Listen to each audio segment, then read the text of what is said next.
Good afternoon, good evening, and for some of you, good morning, and thank you for the applause. Great to be here. Welcome to this online broadcast of the Summit for Democracy 2023, coming to you live from The Hague. My name is Nisha Pillay, and it's my pleasure to be your moderator today. Now, this is the second Summit for Democracy. It's being hosted today across the world, not just here in the Netherlands, but also in Costa Rica, the Republic of Korea, in Zambia, and in the US. But our meeting here in the Netherlands, we are going to be focusing particularly on media freedom in the European region. So we have a European lens on the subject. We're going to be debating here at this table and online. And in keeping with our theme, we're also going to be offering a space for different views on media freedom. Some will be critical, some will be ironic even. Let's see what we get. To this end, we have invited some special creative guests to join us in the studio. We have a cartoonist with us here. We have a stand-up comedian. Who knows what he's going to hit us with? Behind him, some journalism students. And, wait for it, the thing I'm really waiting for, a spoken word artist. You know, I'm not even sure I know what a spoken word artist is. And here in the front row, we have some youth correspondents. That's what they call themselves. They are budding journalists. One day, they're going to take my job over from me. We're going to introduce them in a little while. Let's start our show, though, now with a brief look at the plenary meeting from yesterday, chaired by the Dutch Prime Minister himself, Mark Rutte. Here are some highlights. Ladies and gentlemen, welcome to the session Democracy Delivering Justice for All.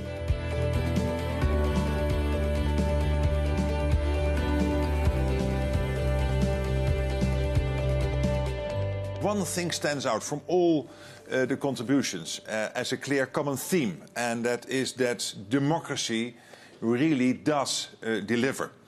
It delivers free, open and creative societies. I think that's why we are here today. And just to highlight a few remarks, and I cannot, of course, summarize everything which has been said, but I was struck by what Prime Minister Kishida Fumio of Japan said. The investment Japan is making in the region, but also in Africa to promote democracy. What also, I think, was very clear what Prime Minister al-Sudani said of Iraq, that sometimes administrative reforms are necessary to promote democracies in our societies. The Prime Minister of Cabo Verde, Correia e Silva, he said, sometimes you have to fight the slow rate of justice, and then it can be extremely helpful to make use of modern technologies. A very practical example of how modern technologies can help. The President of Latvia, Eglis Levits, who said, what happens now in the occupied parts of Ukraine makes it extra important that Russia will be held accountable. The President of Gambia, Adama Barrow, he remembered us of the struggle to restore democracy. And it also reminds us how fragile democracies can be. And of course, the President of Uruguay, who mentioned particularly two things. One is the extended access to justice for all citizens. And secondly, he also went into mediation as an option. And finally, again, the President of Latvia, he said, democracy can be a frustrating process, but the results, the outcomes, are always better for society and also the economy. Thank you all for participating, and I wish you a very good day. Thank you so very much, Prime Minister Rutte, for that masterful roundup of yesterday's plenary session. Now, we're going to zoom in on one particular theme, and that is media freedom. Why, you may ask? Because media freedom is really a prerequisite, if you like, for a flourishing democracy. And we're going to discuss it along four main themes. Here they are. Why media freedom is a cornerstone for democracy. That's our first discussion, followed by how to protect journalists' safety and security. We're going to broaden it out then to look at how to advance freedom of expression online. And finally, a really important thing, which is the financial viability of independent media. How do we bolster it? So let's get started now with our first discussion on media freedom as a cornerstone for democracies. Now, that sounds very grand, doesn't it? But we're going to make it tangible for you. We've got an awesome panel of very distinguished guests up ahead. Let me introduce you to them. From the US, Her Excellency Samantha Power, the Administrator of USAID. Welcome. From the Netherlands, His Excellency Wopke Hoekstra, Minister of Foreign Affairs from the Kingdom of the Netherlands. From the Republic of Slovenia, Her Excellency Tanja Fajon, Minister for Foreign and European Affairs. And from the Republic of Kosovo, Her Excellency Ms. Donika Gervela-Schwarz, Minister of Foreign Affairs and the Diaspora. And I'm going to ask Dutch Minister of Foreign Affairs, Wopke Hoekstra, to get us going, really, with some words of welcome. Over to you, Minister Hoekstra. Well, thank you, and thank you all very much for being with us here today. And I'm truly honored that we are co-hosting the second Summit for Democracy for the European region, and that we all are working together as great partners to make this summit a success. And you could actually say that the list of co-hosts in itself sends a very powerful message. The message that countries from all across the world, from north to south and east to west, actually do believe in democracy. And that we believe in journalism as one of the key cornerstones of democracy. And that we will do everything in our joint power to protect them both. And such protection, unfortunately, is badly needed. That is the unfortunate conclusion we do have to acknowledge. Because around the world, democracy, human rights, and the rule of law are under severe threat. But so is media freedom. So is media freedom. And the troubling reports on the detainment of a Wall Street journalist reporter, Evan Gershkovich in Russia today, is just one on a very, very long list of many. And the uncomfortable truth is that around the world, journalists are being harassed, are being censored, and this is especially true for women, and including in the European region, including in my own country, including in the Netherlands.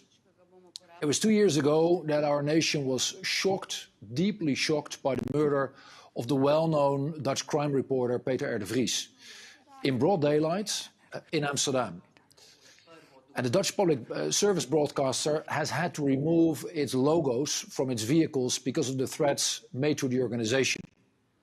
And then, third example, recent studies show that approximately 8 out of 10 journalists in the Netherlands have experienced at least some form of aggression or threat. And many say that they feel that this actually affects their personal lives. And again, especially women. And you can actually see by thinking about these examples how much has changed for the worse. And the harsh reality has only increased our determination, our and also my personal determination to improve the safety and the security of journalists, of course in the Netherlands, but also across the globe. And it's quite simple, dear friends. It is actually quite simple. If journalists cannot do their work, democracy itself cannot do its work. And that is why this summit is so tremendously important. The media enables citizens to hold their governments to account. It allows them to stay informed, and the media gives a voice to the voiceless. And it is up to us. It is also, frankly speaking, up to all of us here together today to make sure that this voice is being heard. And I therefore would like to close by inviting USAID Administrator Samantha Power, representing the initiator of this summit, the US, to take the floor. And Samantha, thank you very much for being with us, but also for the tremendous leadership your administration has shown in the last couple of years in making sure we put this absolutely essential element of our societies on the very forefront of our common agenda. Thank you. Thank you so much. And I cannot overstate what a tremendous partner the Netherlands is on all things related to democracy, human rights, free media. And Minister Hoekstra, thank you for your comments just now, for your leadership day to day. Again, it's a great partnership between our two countries. And thanks to everybody who's there in the audience and gathered virtually. I think, one way to think about the importance of independent media is to reflect on moments when people are forced to live without it. And I was struck last year, Internews Ukraine, an NGO, produced a documentary that showed what happened when Putin's illegal invasion of Ukraine cut off one community's access to internet and to TV in eastern Ukraine. And it's so we're also besieged with information and social media and regular media. It's, this was like a throwback because the community had almost no access to any media for weeks. And there they were at the center of the biggest story in the world with no way of knowing how their fellow Ukrainians were inspiring the world with their resilience, how other nations were rallying behind Ukraine, including, of course, the Netherlands. And then, as this documentary depicts, they figured out that they could still access the radio. And immediately the radio became a lifeline for the community. They were able to learn critical information about how people were coming together to weather the invasion. News you can use, as you say. But also, as one woman put it, she said, some hope was born in us from hearing that we were not forgotten. And I think that's sort of a profound reminder of even the simple good that media can do.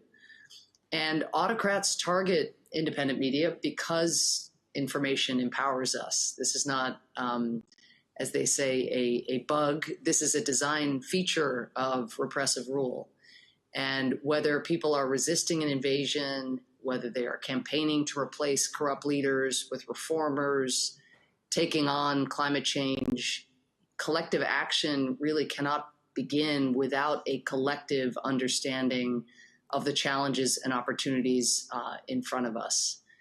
Alexei de Tocqueville, back in the day, put it this way. He said, media is how we maintain civilization. And that is high praise, but also, I think, really speaks to the indispensability. So as you alluded to, Mr. Minister, independent media is facing existential challenges at the moment. One of them is what you talked about, which is a direct onslaught from autocrats. Another is the financial health crisis spurred by this rapidly transforming media environment. And this summit, I think, has spent a lot of time talking about Freedom House's research on freedom in the world because it gives us a baseline year to year to measure trends. What's noteworthy and maybe gets a little bit less attention is that actually for all of the declining indicators among human rights and civil liberties that their research tracks, freedom of the media and freedom of expression have declined the most. In the past 17 years, the number of countries that have a score of 0 out of 4 on the media freedom indicator has more than doubled from 14 to 33. And again, that aligns with the 17 straight years of freedom in decline. Powerful people who seek to control the narrative spread inaccurate information to drown out the truth. They silence journalists. We not only now have intimidation and threats and violence and jail sentences, but now repressive actors are using the lawsuit with great sophistication. Reporters Without Borders estimates that over the past 2 decades, the number of journalists killed for their work averaged 80 per year. And then on the business side, which is something we talked about at an event yesterday, some are referring to the threat to independent media and local media especially as a media extinction event. Global newspaper ad revenue dropped by half in the last 5 years. Ad, of course, shifting from traditional to online. Just 2 companies, Facebook and Google, captured half of the total global digital advertising spend in 2020, the latest year for which we have figures. It's probably higher now. And when it comes to developing countries where USAID works around the world, global advertisers often either don't advertise in those markets or they pay less to show their ads, which reduces revenue even more. And so we're seeing opinion news, so-called news, entertainment-based news over straight reporting. We're seeing social media instead of fact-checked sources, and this is a challenge for us all. So we have some ideas. I think together we're partnering with fellow democracies to try to recognize these 2 distinct challenges and come up with tools to address them. Talk to us a bit about some of those tools, Administrator Powell. You've laid out a number of challenges for us, and we're going to be dissecting them over the course of the next meeting that we're conducting. But from a US government policy point of view, what do you see as the key tools that might be able to address some of those challenges? Well, I actually did an event yesterday with the president of Microsoft, Brad Smith, about a new public-private partnership that we are launching with Microsoft, with Internews, with a number of other players. I want to use this occasion as a call to action for anybody who finds this intriguing and would like to get involved or to join. But on the financial side, where I ended, I would say this question of media viability, we can't just lament the winds, the changing seasons, and the rise of social media and what it does to independent media, we have to try to break down the problem and address it. And so this partnership that we've pulled together draws on work USAID has done around the world, where when you see, let's say, traditional print media trying to make the transition to online and it not working, sometimes they actually just need better data. They need market surveys. They need to understand subscription bases. They need to make that transition that our major newspapers and have made here in the United States, like the New York Times, the Washington Post. What does it mean to transition to online subscription bases and make it profitable, or at least viable, if not, a massive profit. So basically, Microsoft is working with us to help small media companies get the kind of data and analytic resources that big media conglomerates like those I just mentioned have been able to have over the years, but it's the smaller, there's just a market failure there. So we have to address that and not lament it.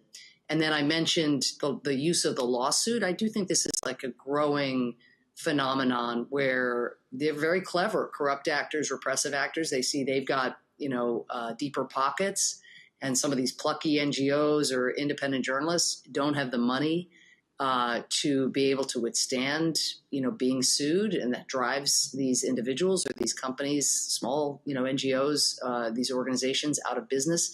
So USAID has started, along with the Organized Crime and Corruption Reporting Project and the Cyrus Vance Center for International Justice, a new kind of public insurance fund, a pooled fund called Reporters Shield. Again, an insurance fund. And I just give you one example to concretize what it is, but basically journalists or NGOs could buy into this. In Serbia, there's a small investigative journalism organization called CRIC, and it is currently dealing, and this is very illustrative of what's happening around the world, with 11 lawsuits from powerful forces trying to shut down their reporting. These actors, or these bad actors, are seeking $1 million in damages, and that's more than 3 times CRIC's annual budget. So Reporters Shield aims, if we can really crowd in more resources, we can do this at scale, to provide the tools for outlets like CRIC to stay in business while they fend off these lawsuits. So even if they have facts and truth on their side, sometimes the mere fact of the lawsuit is enough to quell their reporting, or even quell their eradicate the publication of the organization itself. So we're going to be supporting legal defense of investigative journalists, provide pro and low bono legal support via law firms, and again, ensure that they have insurance over time, again, especially when we can scale this, because this is such a broad-based phenomenon, to give them that protection and that knowledge that we will stand with them in those moments of crisis. Brilliant. Good to hear that. I must say, as a former investigative journalist, it's music to my ears. Administrator Power, thank you so much for joining us at this Summit for Democracy event here in the Netherlands. So we're going to now show you a short video which draws together some of those themes that Administrator Power was just talking to us about. And a quick word of warning, some of the images in our video are quite disturbing.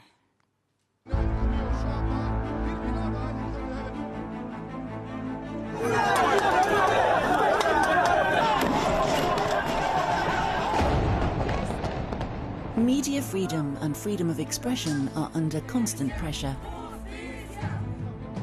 The very fact that the journalists are special targets. Over the past 5 years, approximately 85% of the world's population experienced the decline in media freedom. Reporters and news photographers are increasingly confronted with harassment and violence.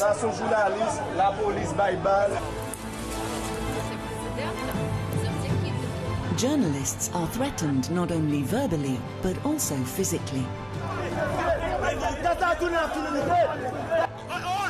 A survey by UNESCO shows that 73% of women journalists have been harassed online.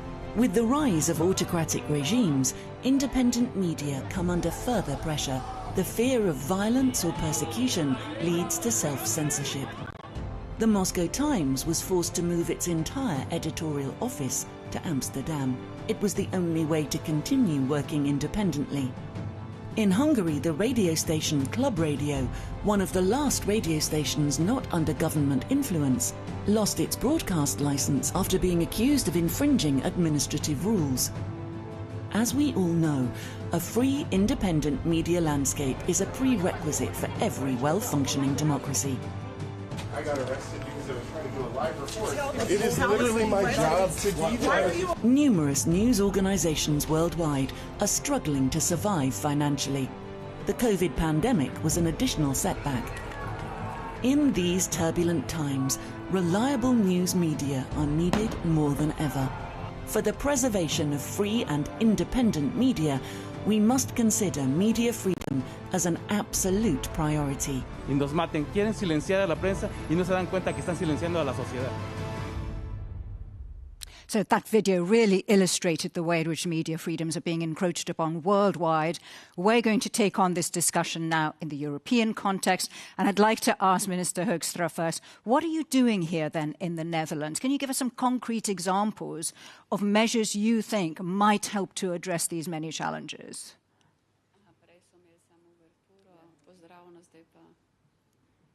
No sound. No sound.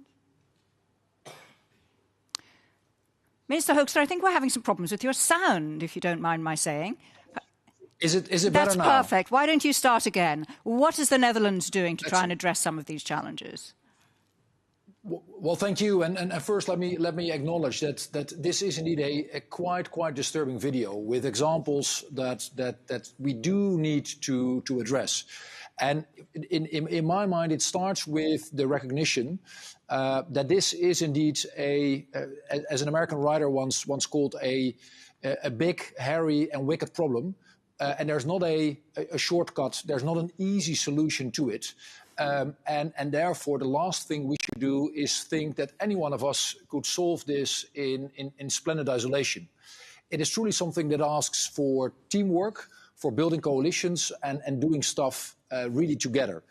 And there are three examples from my own experience that come to mind, and I'll mention them briefly. One is the what we call the Media Freedom Cohort we set up together with our Canadian friends and with Internews. And it's an initiative that now embodies, I think, 27 states and over 90 civil society and private sector organizations. And it is basically a forum where we can share best practices on what is happening. So that will be one. The second one, and it is not a coincidence that we're also doing that together with Canada, is the Media Freedom Coalition that we chair.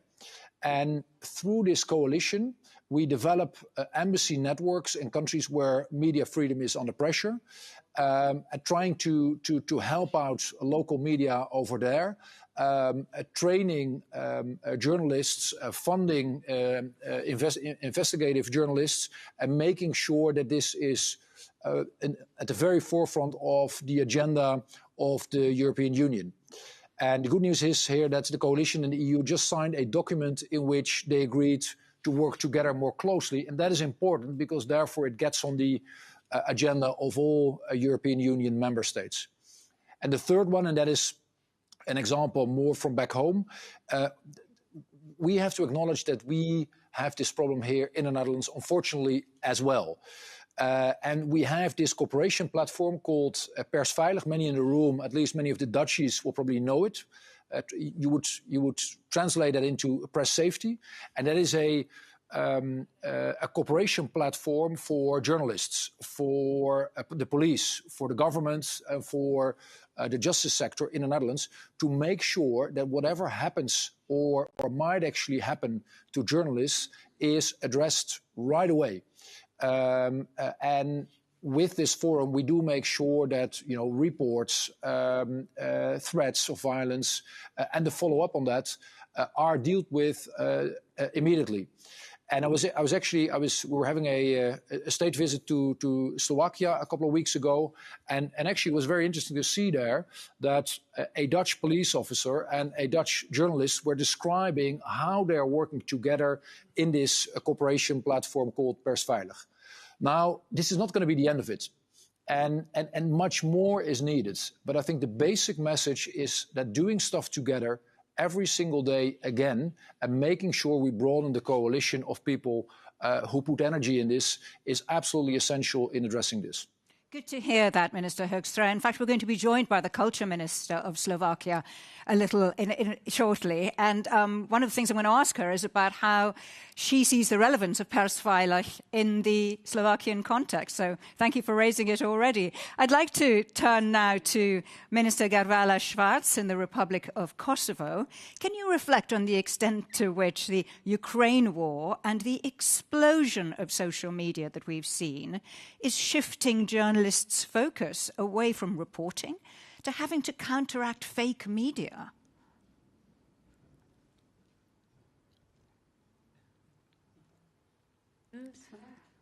Minister, I think we're having problems with your sound.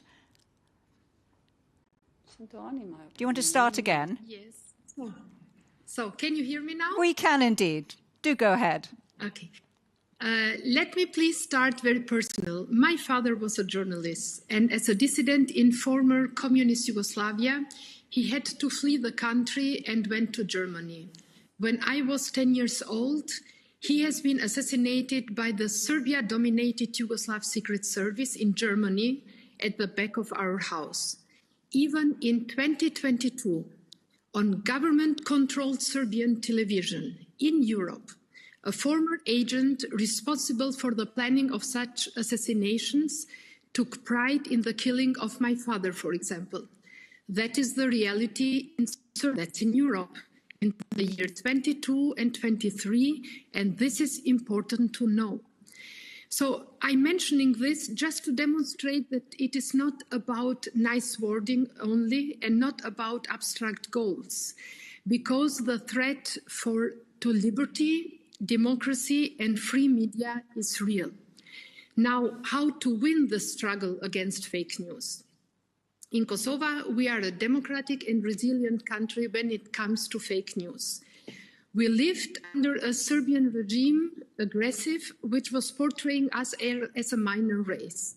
Like Putin wants to strip off the Ukrainians of their dignity, of their right to exist. Serbia did the same against Kosovo, later waging war against its whole population and trying to expel us altogether from our territory in 1999. The Serb Minister for Information, meaning fake news and lies, during this genocide was somebody called Vučić. Today, as an independent country, we are hosting Ukrainian journalists. We help them to establish a powerful hub of journalism and at the same time a powerful center for countering fake news related to Ukraine and Russia. Since that turned to be a real success, we now are sheltering Afghan journalists as well. Why is this so powerful? Because thanks to the internet, spreading of real news and information is as easy as the spreading of fake news. And effectively, encountering lies and fake news is possible literally from everywhere. So I would urge every colleague in every country to undertake similar efforts. As long as we do hesitate to provide the good guys with what they need to fight the output of the bad guys, then the bad ones will have the upper hand. So it's about our determination if you will lose or win this fight for truth, democracy and liberty. We in Kosovo would be ready to help and to assist. Thank you so much, Minister Garvala Schwarz, and also for sharing your personal perspective on this subject, which is clearly so close to heart for you. I'd like to just bring in the Foreign Minister for Slovenia now. All we're talking about right now is fake news, disinformation. We're swimming in this world. What are the remedies? What are you doing in Slovenia, do you think? Give us your perspective.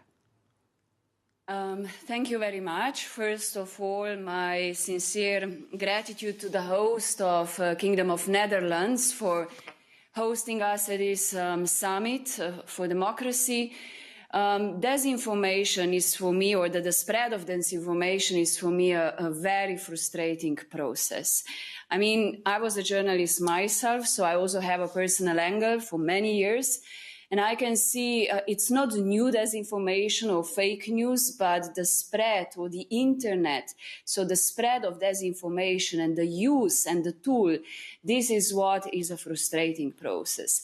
Now, what I can say is when we are talking about disinformation or fake news, we can see that it has a tremendous impact on the democracy, especially when we look in the context of impact on the political process or on the elections, what we can face in many countries around Europe. Just give you one very worrying fact that majority of people who read fake news are those that are actually even voting more than others.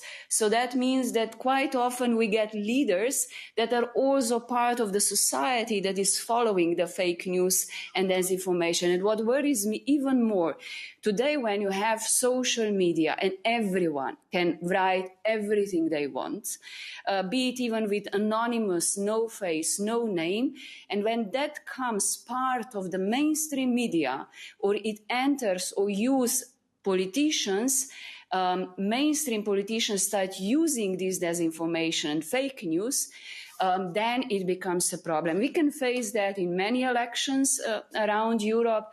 We face that basically also in Slovenia. And what we can do, young people, pupils, they cannot distinguish, even not older generation, what is true, what is false. So we have a big challenge and we have to start raising awareness, education with young generation in schools. This is certainly what we have to do.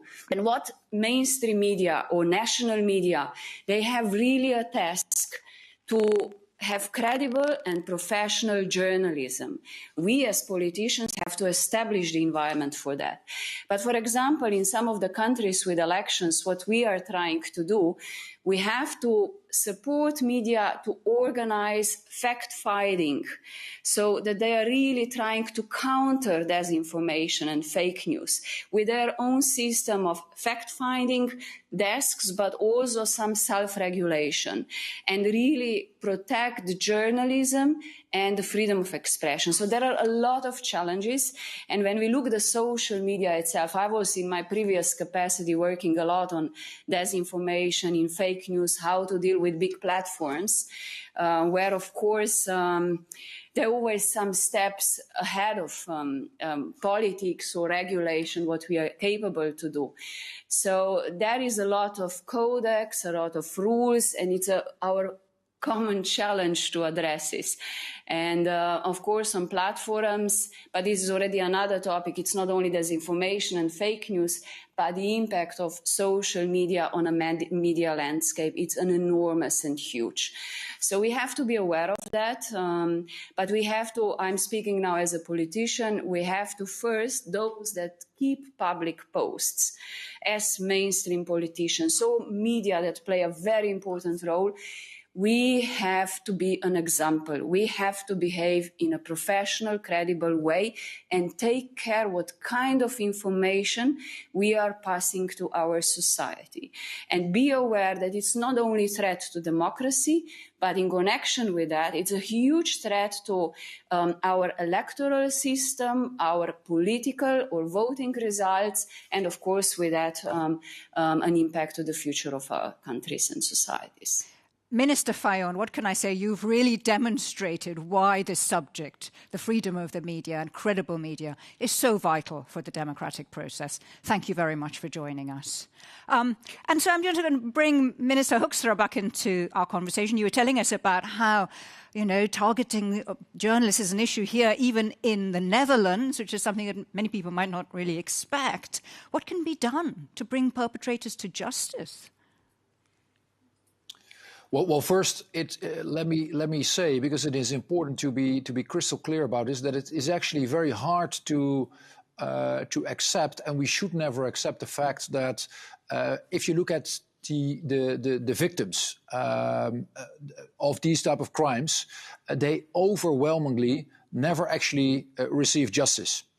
And the ugly truth is that worldwide, the vast majority of perpetrators go unpunished. And as long as that continues, the problem will continue. And therefore I have two types of comments. One is all the regular logic that applies in criminology applies here as well. So you need to have a high chance of actually being able to catch the people, the perpetrators who do this. Secondly, you need to make sure that people get busted quickly, and then they have a trial relatively soon, and not years and years later. And third, you need to make sure that punishment is not necessarily extremely harsh, but that it is sufficiently significant to make sure that it serves as a deterrent. And that is always true. And it is something we need to apply much more in this specific case as well.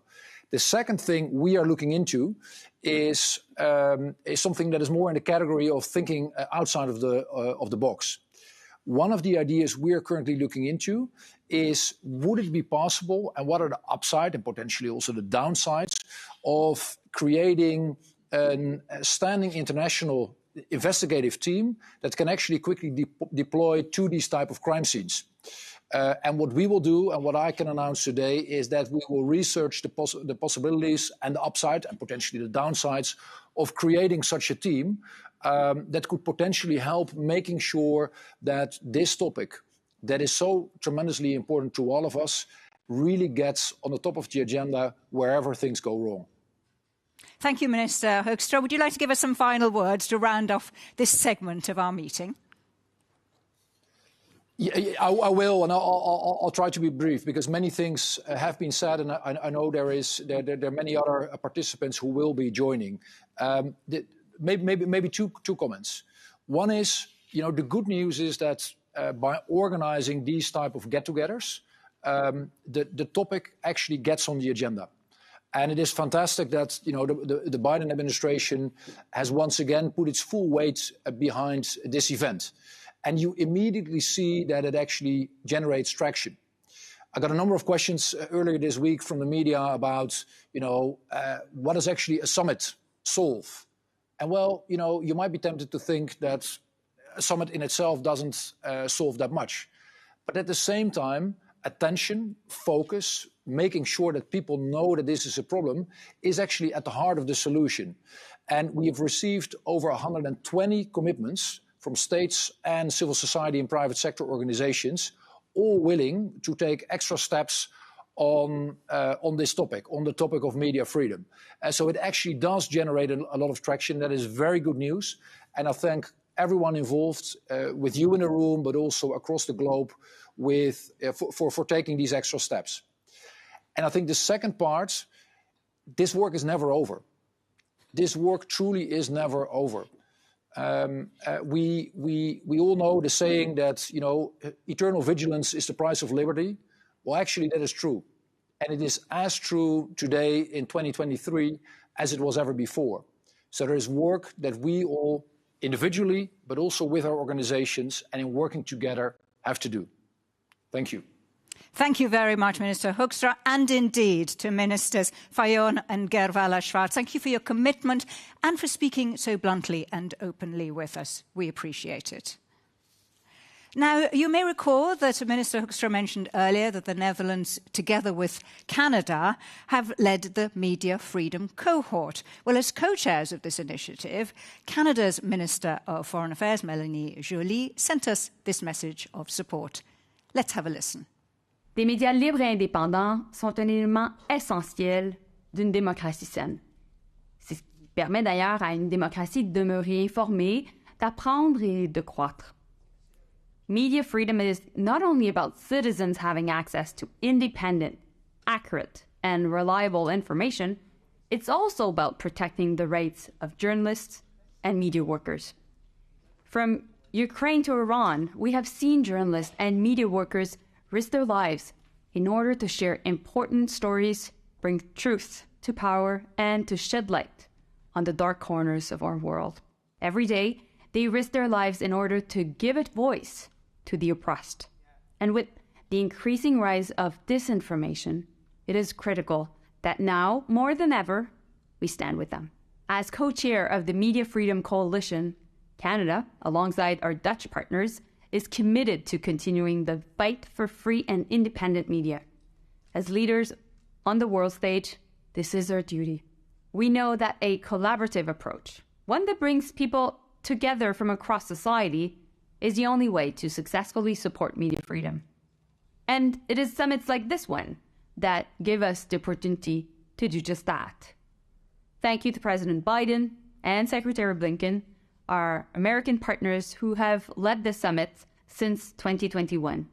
To Wopke Okstra, our Dutch colleague and friend, for hosting this event, and to all participating in today's discussion.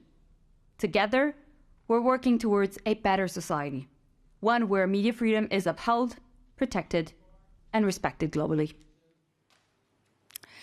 Thank you very much, Minister Joly. And now, embracing the spirit of freedom of expression fully, let me introduce you to our special guests. They're going to be listening into our discussions, remember. They're going to share with us their own creative responses. Well, here's the first of our guests, Lev Avitan. You're a spoken word artist. Yes, I am. What can we expect from you, Lev? I'm observing today the event, and I'm writing, seeing what it does with me, and I'm writing a piece concluding the event. And this piece is going to be a bit of poetry, or is it going to be a bit of music? Are you going to sing for us? What can we expect? No, you don't want to hear me sing. No, it's poetry, but written for performance. Oh, wow. And have you been making some notes? Have you been studying? Oh, he's turning into a journalist himself. I can't wait to see it, Lev. And he's going to roll our meeting out, as it were. Let's cross over now and meet Martin, our cartoonist. Have you started working already, Martin? I see. I'm afraid so. Haven't you? Yes. This is Martin Wolterink, dear friends and colleagues. What are you up to? He's got an iPad. Oh, I thought you meant that guy. No, I have the iPad. Yes, of course. Yes. Why do you use an iPad? It's all much quicker and smoother. You don't need a lot of paper, so it's also very good for the environment. But I love this one. So when did you start working as the Minister of Fake News? How many can we expect? Are you going to do just one cartoon for us, or is it a whole tapestry of them? Yeah, I do just one, so I'm finished now. No. It will be a lot of them, and I guess it will be about 10 or 12. Oh, wow. Yeah. We're working you hard. Thank you very much, Keep giving input. And finally, let me introduce you to Greg Shapiro. Now, who is Greg? He is a Dutch-American stand-up comedian. He's very well known for looking at Dutch society in a quirky way through American eyes. Now, we have asked Greg to celebrate the importance of humour, irony, the importance of taking life not very reverently, because that's what we're here to talk about, aren't we? The freedom of expression. So take it away, Greg. Yeah, thank you. Thank you so much for having me here today. As we've said, I'm Greg Shapiro, the American Netherlander. I am a little bit of both. A little bit loud American and also a little bit doux normal Dutch person. I've been living here so long. So censoring myself because I'm talking too loud, that is a subject that I know a lot about. But I am a typical expat. I'm representing, America first, and then I moved to the Netherlands second. And yes, I was going to admit that that was my voice in that video, the Netherlands second video that went so viral back when viral meant a good thing. But since we're living in a country, the Netherlands, where sometimes journalists have to hide their network affiliation for fear of being attacked for their network affiliation, let's just say you didn't hear it from me. But since we're on the topic, as a fair warning, this is not journalism, okay? You can use your critical thinking. This is fake. It's totally fake news, okay? But it is. It's an honor to be here today speaking for this live stream about the freedom of speech. This live stream, which I was told was not originally going to be live in the United States because they wanted maybe to censor some of the content on the freedom of speech. Censoring the freedom, yeah. America, almost 250 years old, still trying to grasp that basic concept of irony. Or as my British colleagues like to say, irony and America, it's what we call the Omega effect. It goes right over your heads. But then again, I mean, UK is a country that talks a lot about being a mature democracy, and then they turn around and ban a sports journalist for supporting human rights on Twitter. So, yeah, a little irony for you there. And I'm sorry to the UK. We're talking about the media landscape in Europe. I did not mean to imply that you're part of Europe. Okay. But I'm sorry if any of this might be offensive. That was the point. That was the briefing I got. And as the famous quote says, I might not agree with what you say, but I will defend to the death your right to say it. And who wrote that? The famous French philosopher Voltaire, causing a lot of Americans to say, wasn't that the bad guy from the Harry Potter books? I think we should cancel him, cancel the quote, cancel the books, burn the books. And that is an exaggeration. We do not burn books in America. First, we throw them in the water, and if they float, then we burn them. It's not true. But I mean, censorship is something that is not just true to journalism. It's kind of all across our cultures now. In America, some far-right people are banning books because they talk about homosexuality or they imply that slavery might have been a bit racist. And oddly, on the far left, we're also canceling some books because they use the N-word or because they're written by Roald Dahl. So oddly, banning books might be one thing that could unite the far left and the far right in America. And the good news is, at least we would finally understand the true meaning of the word irony. I've been the American Netherlander, Greg Shapiro, saying thank you very Dutch.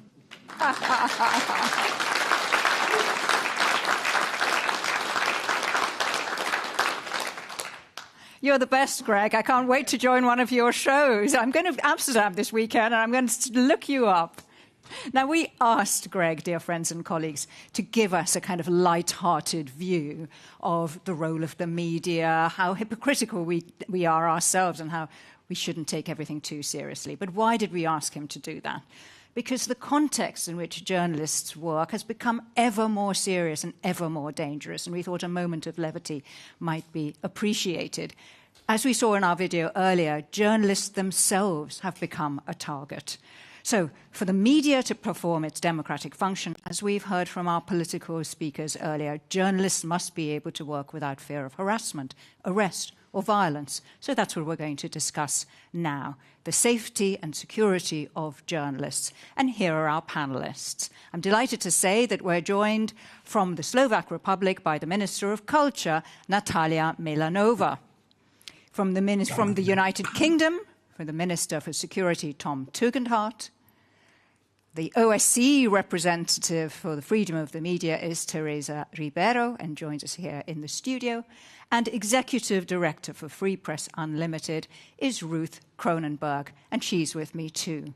Before we get stuck into this debate as to what we can do to keep journalists safe, here's a short video on some of the very serious threats faced by journalists in the course of their normal work.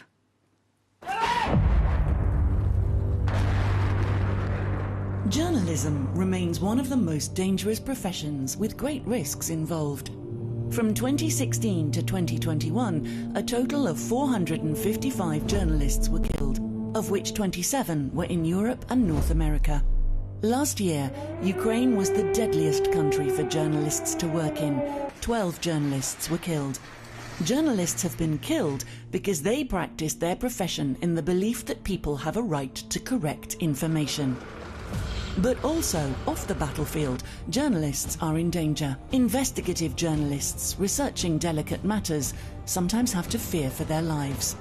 Recent examples are the brutal murders of Jan Kuciak and his fiancée Martina Kuznarova, and the Greek and Dutch crime reporters Georgios Karaivas and Peter R. de Vries.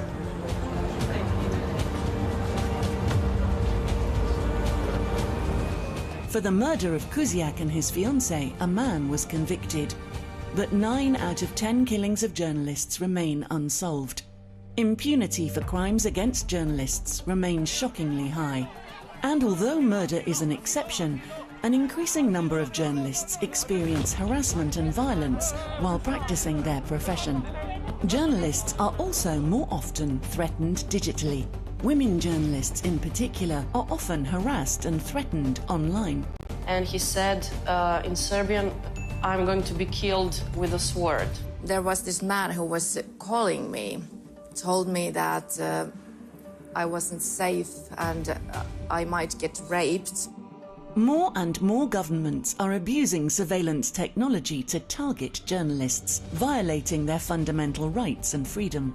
What we saw now is that the police installed spyware programs on highly ranked officials and people who are politically exposed. The extent to which governments want to go in this was dramatically revealed with the arrest of Belarusian blogger Roman Protasevich. He was arrested after a false bomb threat forced his plane to land.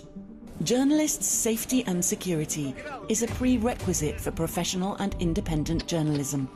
It is clear that we need to do more to ensure that journalists and media workers can work safely and free of fear of intimidation, harassment, repression or violence. So let's start now with Minister Milanova. Minister, if I could ask you what the Slovak government has been doing to protect vulnerable journalists. It's 5 years, after all, since the murder of Jan Kuciak and his fiancée Martina Kuznerova, and we saw how there was a huge public outcry following the murder. It was such a shocking event. People coming out onto the streets, a government fell. So how has your government, the new government, tackled this issue? Thank you for the question.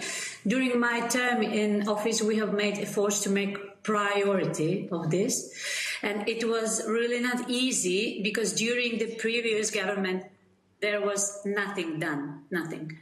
Despite that, we managed to adopt new media legislation, which, among other things, re-established and broadened the protection of journalist sources and underlined principle of editorial independence. Furthermore, we also worked with the Ministry of Justice to change our criminal law in order to introduce higher penalties for attacks on journalists and change the criminal offense of libel. My ministry can do everything that is needed since we have limited competencies, but we can act as a mediator. We can help initiate and dialogue between the police and journalists, provide assistance or initiatives for measures that need to be taken by journalist associations themselves. We managed to organize various negotiations, workshops and conferences. And as a result of such efforts, the police are now establishing contact points for threats to journalists. We are also including protection of journalists to important policy documents, for example, cultural policy or criminality prevention. Last but not least, I'm glad to finally see also activity from journalists themselves. I'm sad to say that unlike in the Netherlands, journalists in Slovakia are not organized.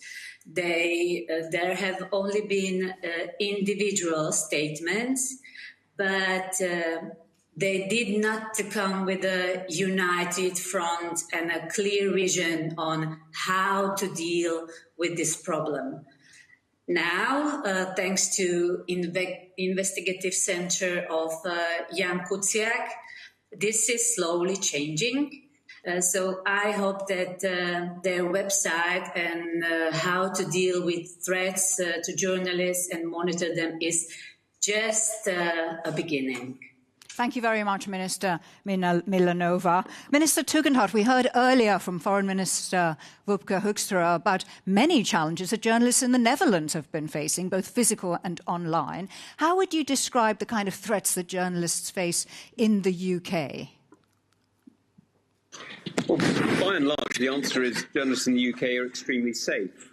The tragedy is that in some specific instances, we've seen this change. And the reality is that that's come, sadly, from foreign threats in many areas. we've seen Iran International in the United Kingdom particularly targeted by the tyranny in Tehran, who are trying to silence opposition by silencing those who are criticising or who are raising or just simply reporting on what is happening in Iran, and when they're doing it from overseas. Now, that's led to us sadly having to warn some of those journalists that their current location was unsafe, and we've been able to help them to find alternative possible sites. In fact, I've even given them an interview outside Parliament, so I'm pretty confident that they are safe, as you can imagine. But the reality is that what we're seeing is increasing challenges. Now, I've just spoken there about physical threats, but the reality is this isn't just about physical threats. The sad reality is that we're seeing foreign countries target not just physically, but also digitally. We're seeing the reality of disinformation spreading into the arenas that were once used for communications between family and friends, becoming avenues for propaganda. And that's where we've really got to do much more work. Now, we're seeing certainly an explosion of it from what we're seeing out of Russia and Ukraine. The news that is being pushed out on Telegram and on other sites where the Russian control is very strong has meant that we've got a special challenge.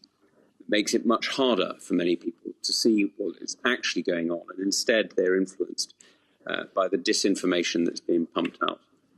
Now, this is where we've set up things like the Defending Democracy Task Force, because this Summit for Democracy is about nothing if it's not about defending people's ability to choose and to choose freely. They can only do that, of course, on the basis of free information and an open society. So that's why the Defending Democracy Task Force that I chair is so essential to making sure that we remain a free country and to making sure that we're able to access those freedoms that make us safe. Thank you very much, Tom Tugendhat. Teresa Ribeiro, so you're charged with a mandate of safeguarding the freedom of the media in the OSCE region. So broaden this discussion out for us. We've heard from specific countries. Are you seeing trends confirming this pattern across the region? Yes, definitely. But first of all, let me thank you very much for having me. I think it's a very good opportunity to talk about these very important topics within the framework of a summit for democracy. I think it's very, very important, and I'm very grateful for that, because we need this nexus completely present in our everyday life, that media freedom is central and is crucial if you want to have democracy. It has been said, of course, but we should keep repeating us. Okay, regarding the situation in the OSCE, unfortunately, it's a wide the OSCE is a wide membership with 57 participating states from Vladivostok to Vancouver. So with a very, very diverse context, with very different realities, but unfortunately, what we can confirm is this trend regarding the lack of safety of journalists is very present, and it's not improving at all. Last year was the deadliest year regarding journalists. Last year was the deadliest year. Yes, it was. So it means a lot, and it clearly shows that we have to invest a lot in the safety of journalists.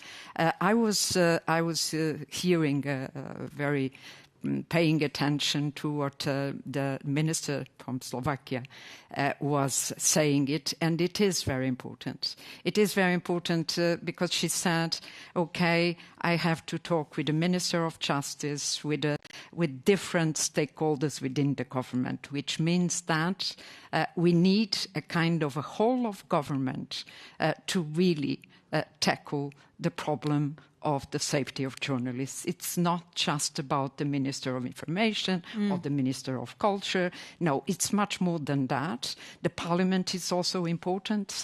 And at the national level, it's very important. The government is very committed. Also, other stakeholders, like the news media, the organizations of civil society, the journalists' unions, etc. So it's quite complicated, but if you want really to have and to create a healthy atmosphere for the journalists to work freely, we have to work together and in a multidimensional way. Well, Teresa Ribeiro, you brought me very nicely on to introducing Ruth Cronenberg here, because she runs Free Press Unlimited, which is a really strong voice in civil society working to champion the rights of journalists. And yesterday, the FPU organised a multi-stakeholder meeting. It brought together government representatives, private sector, civil society, just what Teresa Ribeiro has just been urging. And here are some of the main messages from yesterday's event. We're here to preserve democracy. We can only do that if media freedom is protected. Then democracies can flourish and thrive. The word for democracy in Ghana, for example, is Kabima Minkembi, which is literally translated as say some and let me say some. Nicaraguan journalism in general has been the ability to learn and to teach from journalists and media outlets from all over the world. We really need to invest much more globally into producing high-quality accountability journalism. How do we protect journalist safety better? There were two key points: coordination and enabling the environment. We identified that it is very important to coordinate better on a local level, so on the ground. We would like to see states focus on the best practices and cherry-pick the good legislative frameworks to advance freedom of expression. To support society to be able to represent public interest, small, medium community organizations. Let's bring this forward and let's do it. Thank you. So Ruth Cronenberg, those are just a few of the messages from yesterday. It was my pleasure to work with you at this important meeting. Now, there was a working group that's been together for the last several months, and they fed back some recommendations on this very topic, the safety and security of journalists. Can you summarize what those recommendations were for us? Of course, I will do my best. Thank you for having me. I first want to thank all the members of the... The first is that they all agreed to improve on the coordination both on local and national level. And that would be fantastic if the diplomatic networks of the MFC, the Media Freedom Cohort, actually would take this as a starting point. And the second one is governments actually have a duty to create an enabling environment for media and journalists to operate safely. And for that, they have to promote the trust in journalism. They have to invest in media literacy and create awareness of the importance of media freedom. And lastly, I would say one of the recommendations is, and that's a very valid one, please talk with the media rather than about the media. That is basically also this morning we had a nice session on this, and these are the main recommendations, and I sincerely hope that other states will follow them. Thank you very much, Ruth. Minister Milanova, the Slovakia recently had a media freedom conference. Excellent thing. A survey was published at the conference which indicated that 2/3 of Slovak journalists feel that they faced threats or attacks in the last year alone. So there's clearly a long, long way to go, despite the measures your government has taken. I understand that Slovakia is now working together with the Netherlands on this Persveilig initiative. We heard about it from Foreign Minister Hoekstra earlier. Press safety, it's all about. So why is that going to be relevant for you in the Slovakian context? How do you see it, how the lessons from the Netherlands are working for you? I have to say that it is not just Persveilig, but also the Dutch ambassador to Slovakia and representatives from the Dutch police who have greatly contributed to the dialogue and non-legislative changes in my country. It was the workshop organized by the Slovak Ministry of Culture together with representatives from Persveilig and Dutch police that inspired the first survey about the safety of journalists in Slovakia.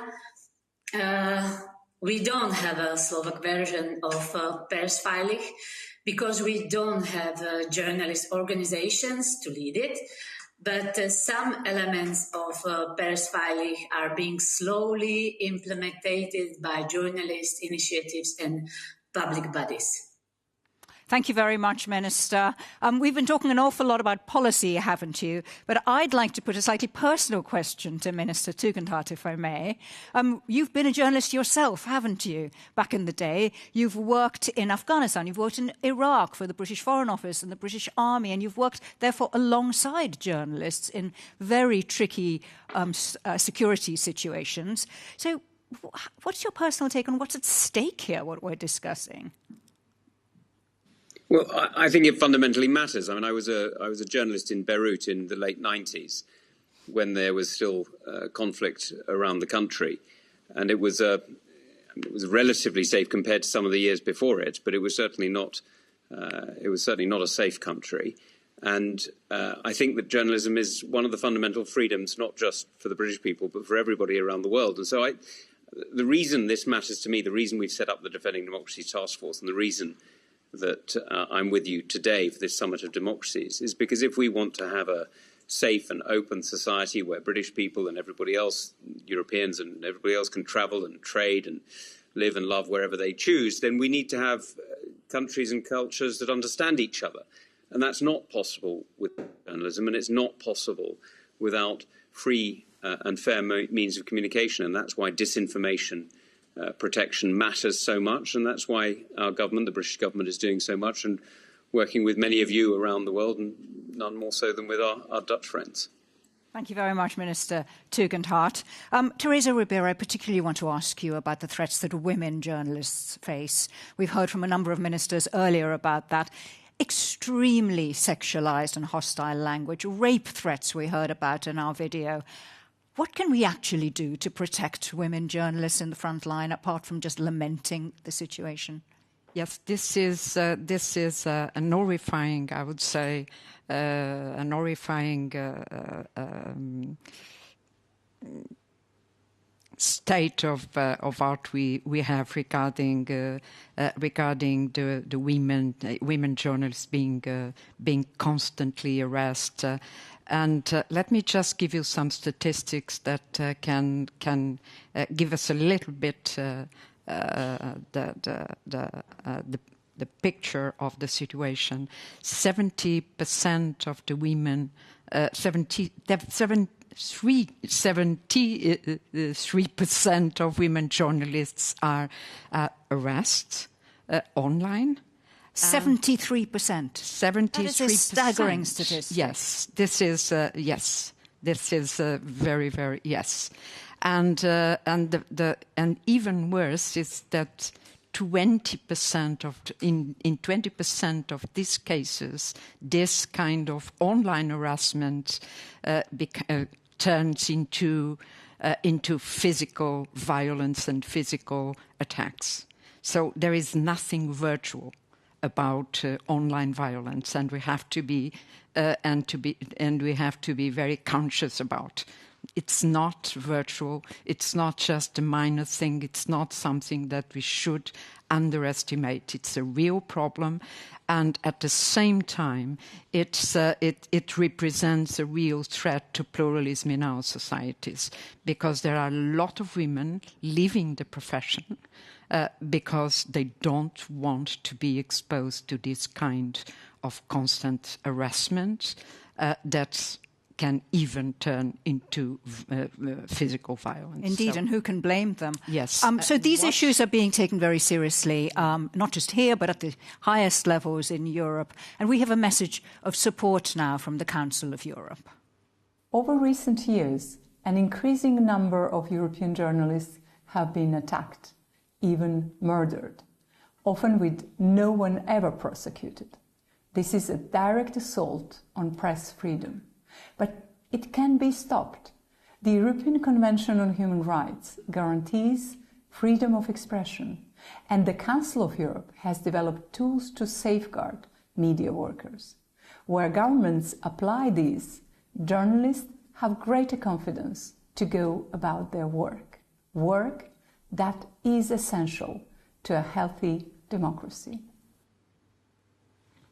Well, it was good to get that message of support, but it does bring to the fore how extreme the threats can be, including the murders of journalists, for instance, Peter R. de Vries. We've heard of the crime journalists here in the Netherlands. Why is it that those ultimately responsible get away with it, and what can we do about that? Yeah, the impunity rate is staggering high. 8 out of 10 of the murder cases is not even investigated or prosecuted, so perpetrators are still running free at large.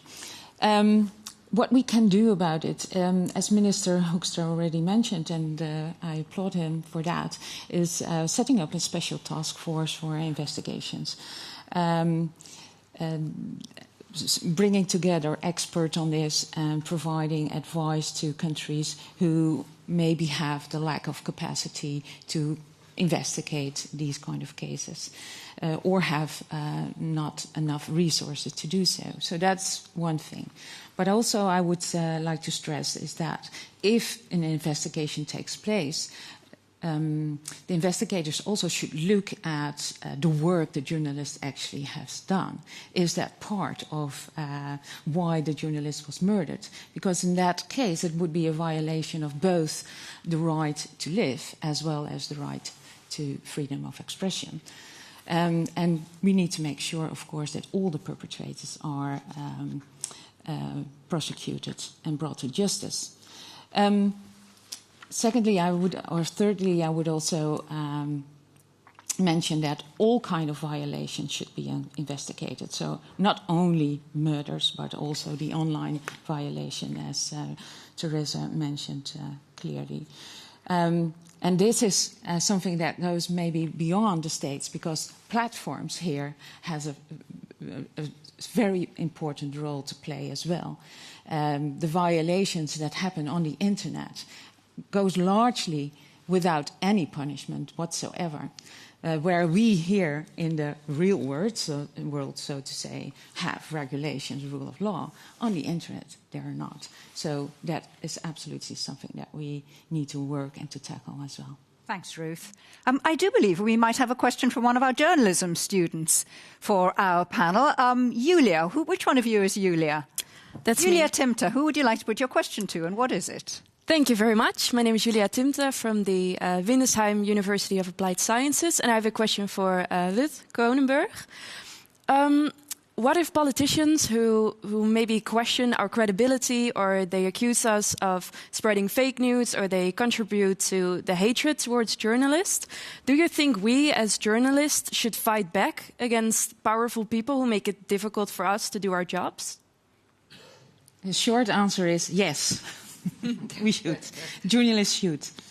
But yeah, I mean, it's of course a very sad thing that even elected politicians call names to journalists like scumbags or Suez rags. They're actually fueling the aggressive behavior of normal citizens who turn against mainstream media. I mean, we've seen in the Netherlands what the result of that is, that the public broadcaster cannot even put their logo on the vans anymore in order to protect the reporters. And one of the journalists received a firebomb in his mailbox. I mean, come on. So yes, journalists should be more counteractive to that. OK, and I must quickly say, not the ministers and politicians who've joined us for this discussion, of course, who've been staunch supporters of what we're trying to do, which is to promote the safety and security of journalists. At this point, I shall say a big thank you to Minister Milanova, to Minister Tom Tugendhat, Teresa Ribeiro and Ruth Kronenberg for joining us for a lively debate.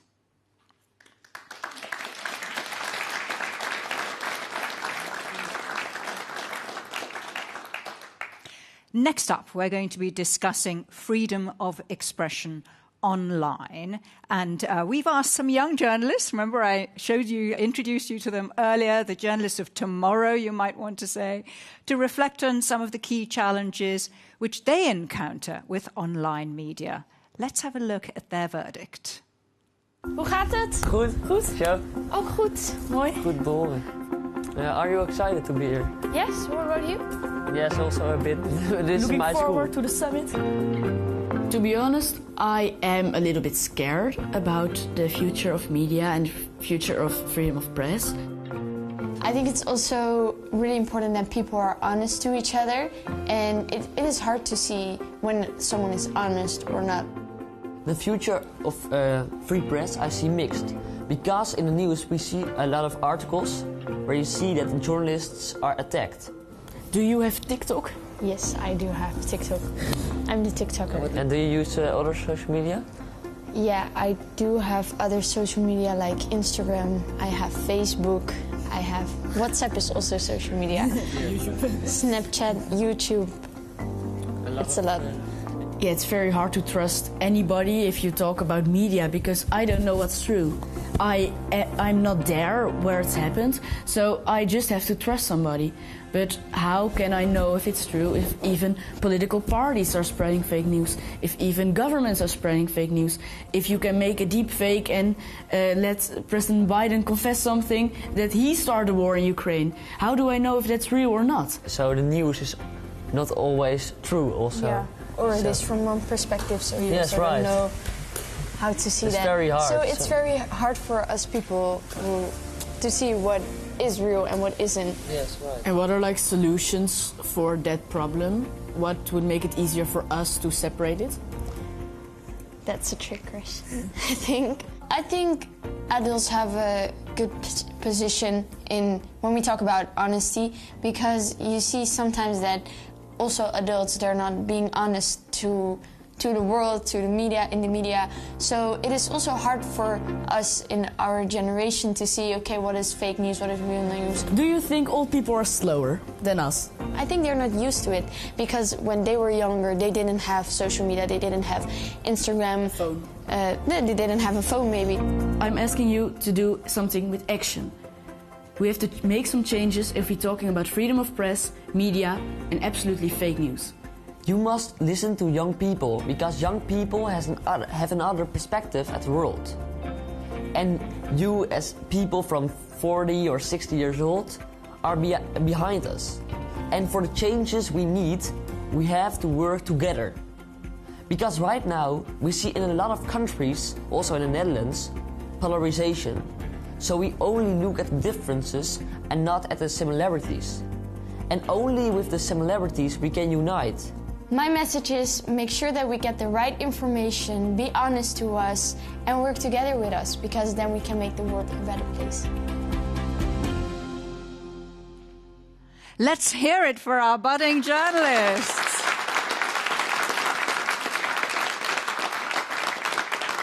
Merzad Lazimani, I'm dead impressed, but I'm not sure I like the "Are old people slower" line, honestly. Some respect, huh? You're going to become such good journalists. Now, we saw some of the challenges that we face. You know, online media gives us new voices, our young people here, our young friends here, but we're also bathed in a world of fake news, aren't we? So how do we balance this? How do we make sure that we keep the gold and get rid of the chaff? That's what we're going to be discussing now, the veracity of online media. And let me introduce you to some of our wonderful guests here. Amanda Bennett is the CEO of the US Agency for Global Media, and she is an extremely important person in the global media landscape, as it were. Welcome, Amanda. Ricardo Gutierrez is General Secretary for the European Federation of Journalists and represents very many journalists across Europe.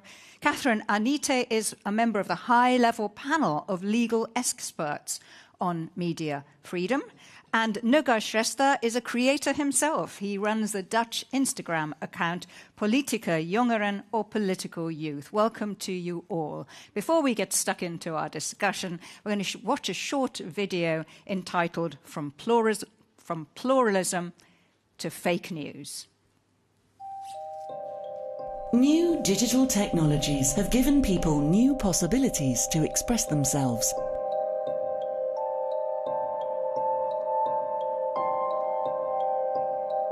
Today, everyone can create their own online platform with their own message for their own audience, giving voice to the voiceless. But technological developments also present new challenges. Digital authoritarianism is on the rise, restricting civic space and curtailing human rights and fundamental freedoms. Ce que je veux, c'est que les personnes qui seraient considérées comme des pestiférés, à qui on interdirait les réseaux sociaux, ce soient ceux qui harcèlent, qui privent de la liberté des gens, ceux qui menacent de mort, ceux qui incitent au suicide. Et je veux plus jamais qu'on fasse culpabiliser les victimes. Hate speech and online threats harm journalists and media workers. And the growing spread of online disinformation erodes public trust in journalism and democratic institutions. How can we address these challenges without restricting the right to freedom of expression?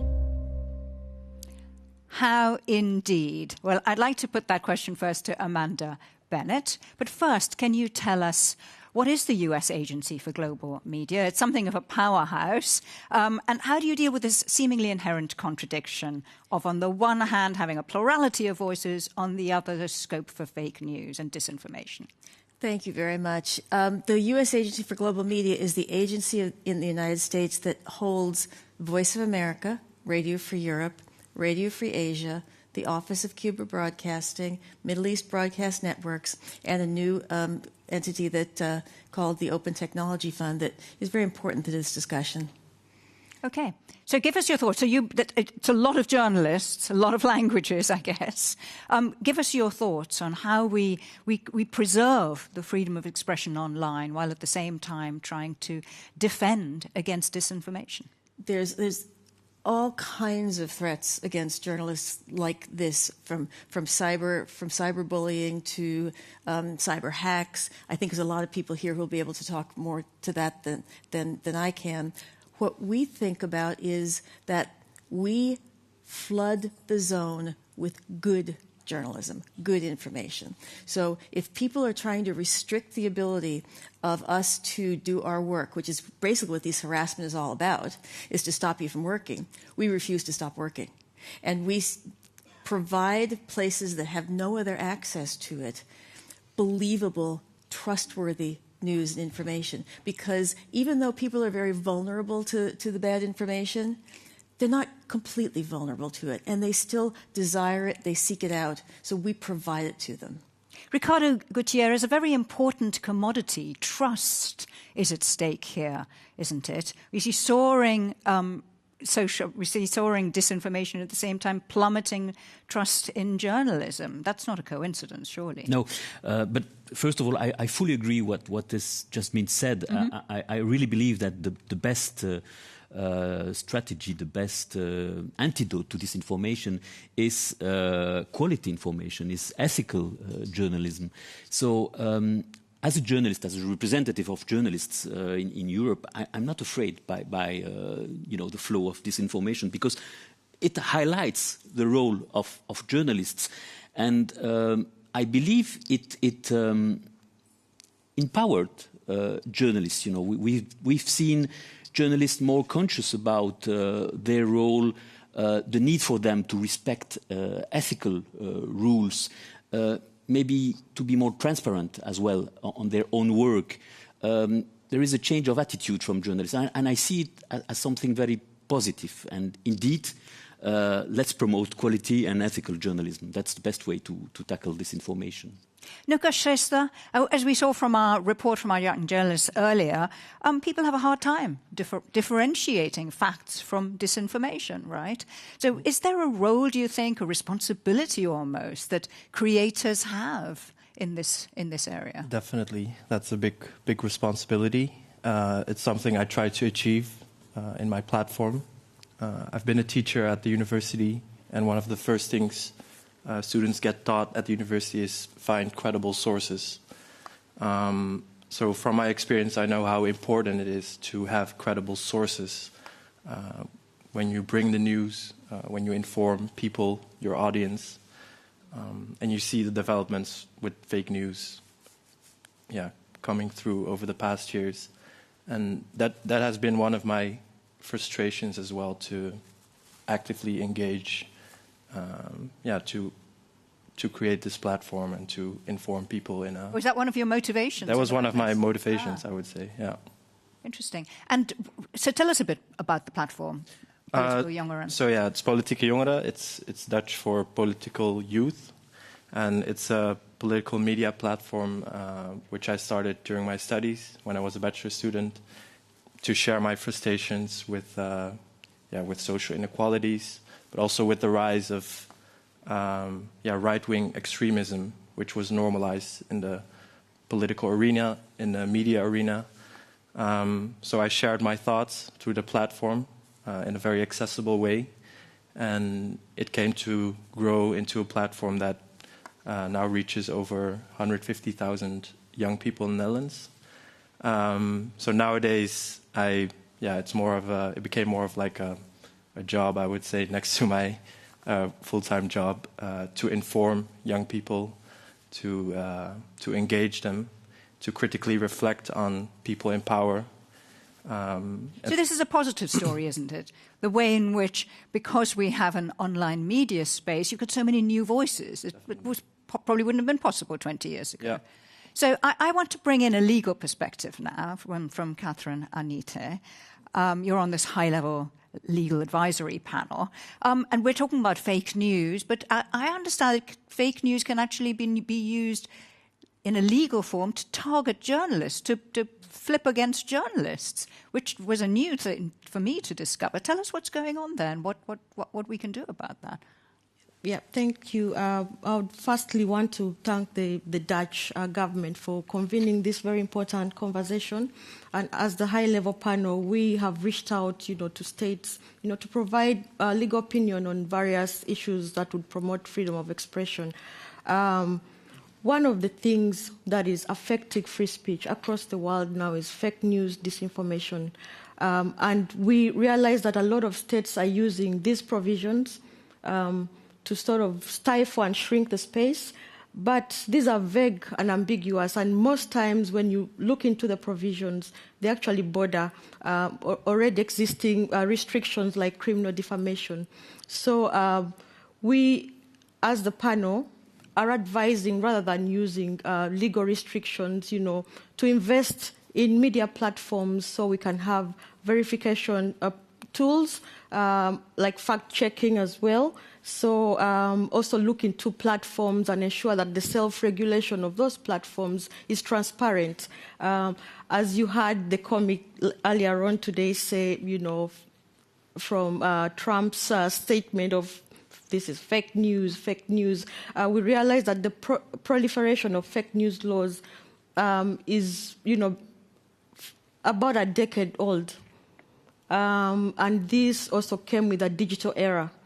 So previously, states were, they would easily find you wherever you are. But with the internet, you could write something while in the Netherlands, and they cannot easily find you. So they're trying to control rather than regulate the space. So we are finding really it hard to look at fake news laws, especially with the decriminalization of these laws across the different parts of the world. We have the European standards from the European Court that calls for decriminalization, the African Court adopting European standards.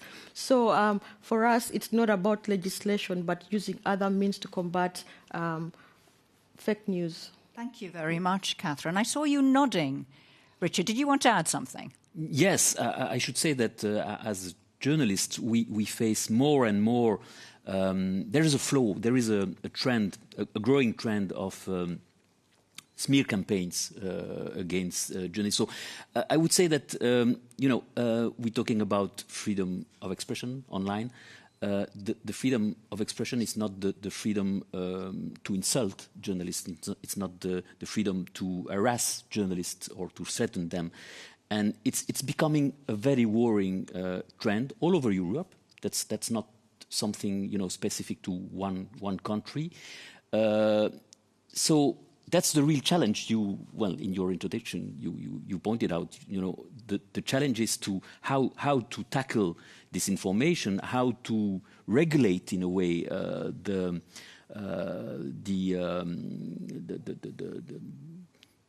scope without, while preserving freedom of expression.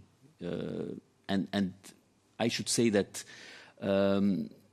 some governments are using as a pretext, the need to regulate or to preserve, to secure in a way the online environment by taking some laws which are just directed, with the intention to control, as you said, the media and not to protect citizens or journalists. Yeah, so, it's very sinister, isn't it? It is. It is.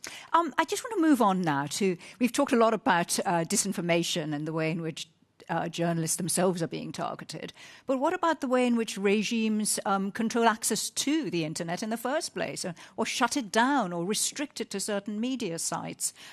What are your thoughts on that, Amanda, and what can be done about it? Yes, thank you, because you got to remember that every single thing we've been talking about today, the purpose is to keep us from reaching the true news, the real news, everything, the attacks, the calling fake news. So what we have to do is find new ways of getting this information out. So another way people try and get the real news away from us is to shut down the internet. So one of the things that we do through the Open Technology Fund is we develop new tools to get around internet shutdowns, to get the news into countries that are shut down. For example, like VPNs. VPNs, I'm sure everybody has heard of VPNs and have used them. We develop and provide VPNs to people in other countries. And for example, during the protests in Iran just recently over the death of the young woman over the headscarf issue, by the middle of the time that their protests were happening, 1 in 4 Iranian adults were using VPNs that were provided by our organization. And you can see that people want this. We can see that people want real news, because what we find is when we provide the VPNs, you can see the digital traffic, it goes like this. And then all of a sudden it goes like that. Because people want it. They still want it, which means that our obligation is to fight back against all of these things that we're seeing and we're talking about today by making sure they can get it. We were hearing earlier, I think from one of the politicians in our opening segment, about the way in which malign influences can affect the democratic process. And we're not going to go into details here or point any fingers. But listening to you earlier, Noga, I was thinking to myself, well, actually, it can work the other way around too, can't it? Because what you're trying to do is to bring new people in to talk about politics, yes? Yeah. So I wonder if you could share your thoughts on the way in which platforms like yours can actually influence the democratic process. So it definitely gives a space for young people, for example, or people who don't have a voice or the tools to get to the places to share information. So platforms like Instagram do give people the option or the possibilities to create platforms to do this. But I think we also have to stay critical of platforms like Meta and other tech platforms who enable these things, because they have a lot of power still. So I think it's both ways. It gives us opportunities, but we have to stay critical how it's regulated, because sometimes these platforms, like Twitter also, there are a lot of platforms where news is shared. They have a lot of power at the moment, and I think we have to stay critical about that as well. So what do you think should be the role of tech platforms then in broadening the availability of young and new voices? I think they could stay critical of themselves and also engage with politics in how they use their platforms. I think last week there was a hearing in U.S. Congress about TikTok. I think this should happen more. Like the platform should be asked questions, and how do you regulate your content? What do you do with it? How do you censor? So really question the power as well of these platforms. It's very important for the political people in power at the moment. So we live in a digital world, and that means also we are vulnerable to cybersecurity, all of us, threats. And I wondered if you had any legal angle, legal perspective that you could share with us, Catherine, in the way in which cybersecurity targeting has taken place against journalists, surveillance, for instance. We know about Pegasus spyware. Can you give us a comment on that? Yeah, most definitely. Just to contextualize, I think earlier on one of the speakers said, we have dropped, global freedom has dropped 17 for the 17th consecutive year, and that includes freedom of expression and media, which has been a key factor in contributing to that decline. And one of the restrictions that we are looking at mainly cybersecurity and surveillance. And when we look at what is happening in Europe, for example, the NSO group that has developed the Pegasus spyware, currently there are about 15 lawsuits happening across the world. The UK, the US, Hungary, Spain, Israel, Bahrain, the United Arab Emirates and other countries that have brought suits against states using this spyware. But one issue that we are seeing is that the target, which is the media and other human rights defenders, do not have tools to sort of counter Pegasus. So, well, there are some civil society organizations that have developed forensic tools, but that is more reactive and responsive than preventive. So the issue here is how do we counter that? I mean, Europe is much more advanced than other parts of the world, but I know that one of the greatest steps that has been taken is by the EU Parliament. So in March and November of last year, 2022, the Parliament set up a special committee of inquiry, to look into the usage and acquisition of this spyware. And the report came out, the draft report came out in January of this year. And in its findings, some of the countries were found in violation of, surveillance laws. So, for example, Poland, Hungary, and the big question here is accountability. How are they going to be held accountable?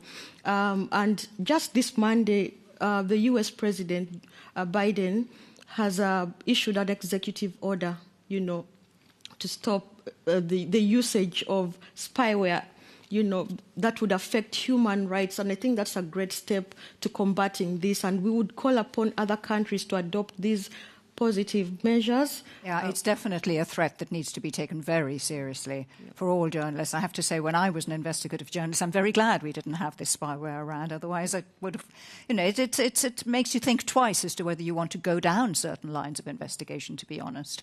I believe we've got a question from one of our journalism students. Which of you is Rosaline? That's me.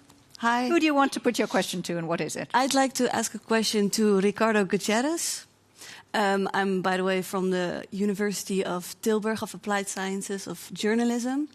And I'd like to ask you if you have any advice for young journalists like us who feel in this polarizing climate increasing pressure to avoid coming off as political. How can we keep sight of the factual narrative above any labels we might receive online or backlash? Good question. I think the important point is to stick to I mentioned, the ethical commitment of journalists. And yes. I really believe that when you face such a climate, we should more than ever before stick to the ethical rules, the respect for truth, and which is the main article of all ethical charters, to tell the truth. Yes, one major danger, I think, is self-censorship. Yeah. So you should think about it. We participated a few years ago to the first academic study on self-censorship among journalists in Europe. 1,000 journalists surveyed all over Europe, and 30% of them admitted, they sometimes self-censor themselves. The real figure is higher, of course, because it's, in a way, it's difficult for a journalist to admit that you are. For sure. Exactly. So we believe that it's a real issue, and it's really important. The best protection, against that attitude, do not give up. Stay. Yeah, that's important, and share your issues with the colleagues, with the journalist association, the journalist unions. And you're not alone. Exactly. Yeah. To share your issues and to stick to ethical commitments. It's a great question, Rosaline. We've barely scratched the surface of this huge subject, but we're out of time, so I'm going to say a big thank you to all our guests, Amanda Bennett, Ricardo Gutierrez, Noga Shrestha, and Catherine Anita. You're doing great work. Thank you. Thank you.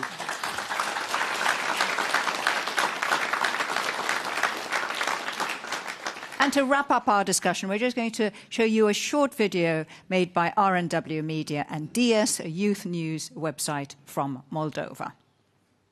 Access to reliable information is a crucial element in thriving and healthy democracies. At DS, we try to challenge young people to think about alternative scenarios that help them form an independent opinion about the realities of their world and important topics.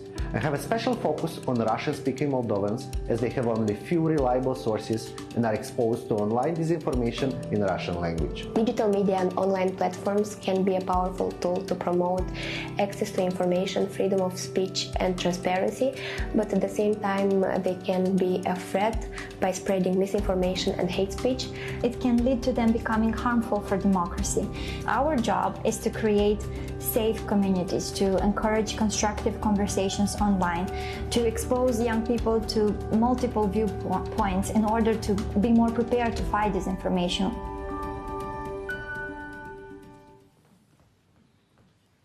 So now we're going to look at a really important topic, and that is how can we make sure that independent media, often small players, actually survive against all these threats. Financially, it can be very precarious. So we're going to have a discussion now with Mira Selva, CEO of Internews Europe. Welcome, Mira. Nick Benekista, Senior Director for the Center of International Media and Assistance. And Mira Milosevic, Executive Director of the Global Forum for Media Development, who's done a lot of work on this issue over the last year or so. First, a short video to set up what we're discussing here, how to bolster the financial independence of small media outlets. Media freedom and freedom of expression require unconditional support for the laws and regulations that guarantee these principles. Also, at times when the incumbent political or administrative power does not like it. Os relatos que ouvimos hoje e que aqui nos ajudam a perceber que em Portugal também não podemos continuar a fingir que esta realidade não existia na Igreja Católica. Although the importance of a free, diverse and independent media is ever growing, media organisations are struggling to survive financially.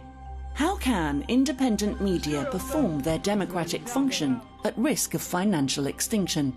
We need a plural and trustworthy media that monitor and control power from different angles and platforms. 2018 és 2022 között ebbe az épületbe, élő műsorba ellenzéki vezető összesen 5 percre, 4 év alatt 5 percre mehetett be, amíg a miniszterelnök minden héten 1 órát kap élő adásba, hogy elmondhassa, amit akarna. To provide everyone with the information that helps people to form a well-founded opinion. We need proactive efforts for the financial viability of small media organisations and local news outlets. We need public policies and new funding models to support journalists and media to perform their vital role in democracy as a watchdog and an agenda setter, and to make sure that independent, diverse and free media will survive and thrive in the coming decades. So let's get straight down to it then. How do we make sure that often quite small media outlets actually survive? Mira Milosevic. Thank you, Nisha. We are here in the context of Summit for Democracy, and we work together with our colleagues within the media cohort to look at the issues of how to support media both internationally and at home.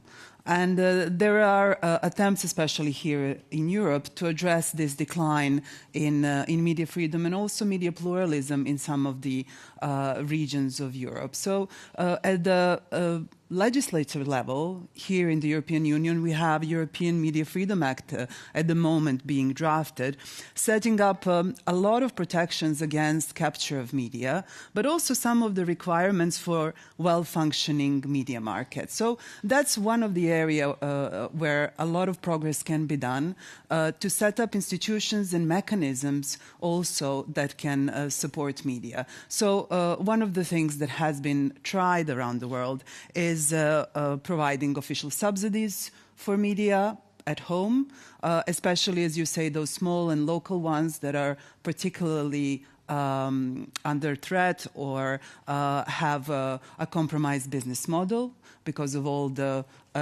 challenges that we've heard about before. Then you can have indirect aid as tax subsidies and support, for instance, relief for VAT on print. And things like that. Then you can also provide journalism the status of a charitable cause. So those who support journalism can support it better. So those are all some of the instruments that have been tried and tested in many of the countries, especially here in the region in Europe. Then there is a big effort in terms of regulation of the online markets.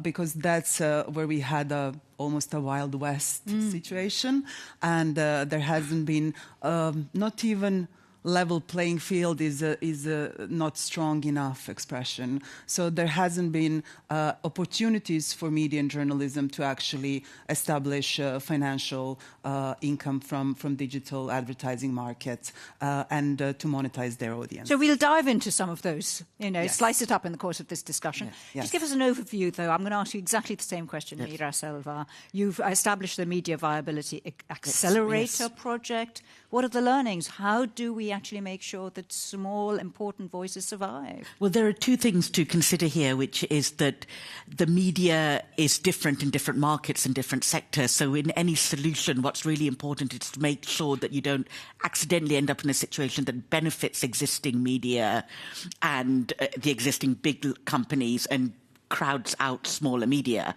And then the second part of this is to make sure that the advertising revenue that goes towards news gets directed as far as possible towards high quality independent media.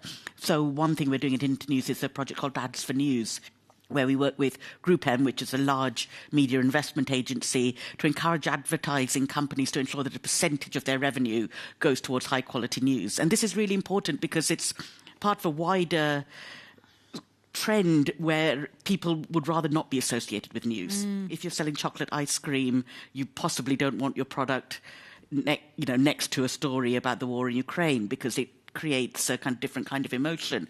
And what we need to really do is advocate for journalism and say, to have a kind of functioning democratic society, you do need to ensure that there is financial viability of news. And that means sometimes making tough decisions, such as putting money towards news that is difficult to read and difficult to consume, but still really, has really a wider important, purpose. but has a much wider purpose. And then the second part of that is the relationship with the public. And certainly in Europe, many of the media markets have populations that can afford to subscribe to a media outlet or to pay a membership model. So you really want to make sure that is facilitated, that they are encouraged to do so, that there is a connection with the public to say this is why it's important. So I want to bring Nick Benkista in at this point. How would one do that, draw the public in for something like this, with so many challenges in the world, climate change, health crises, economic challenges? How do we say, actually, the survival of independent media is really important?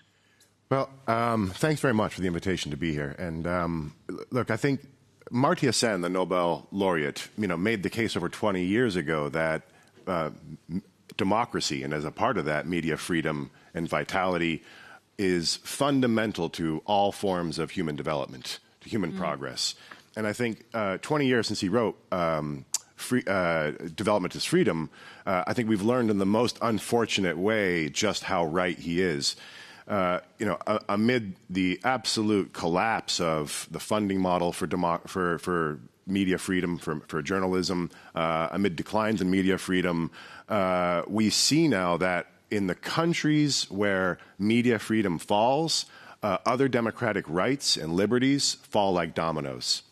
You see that in the data from the VDEM at University of Gothenburg data set.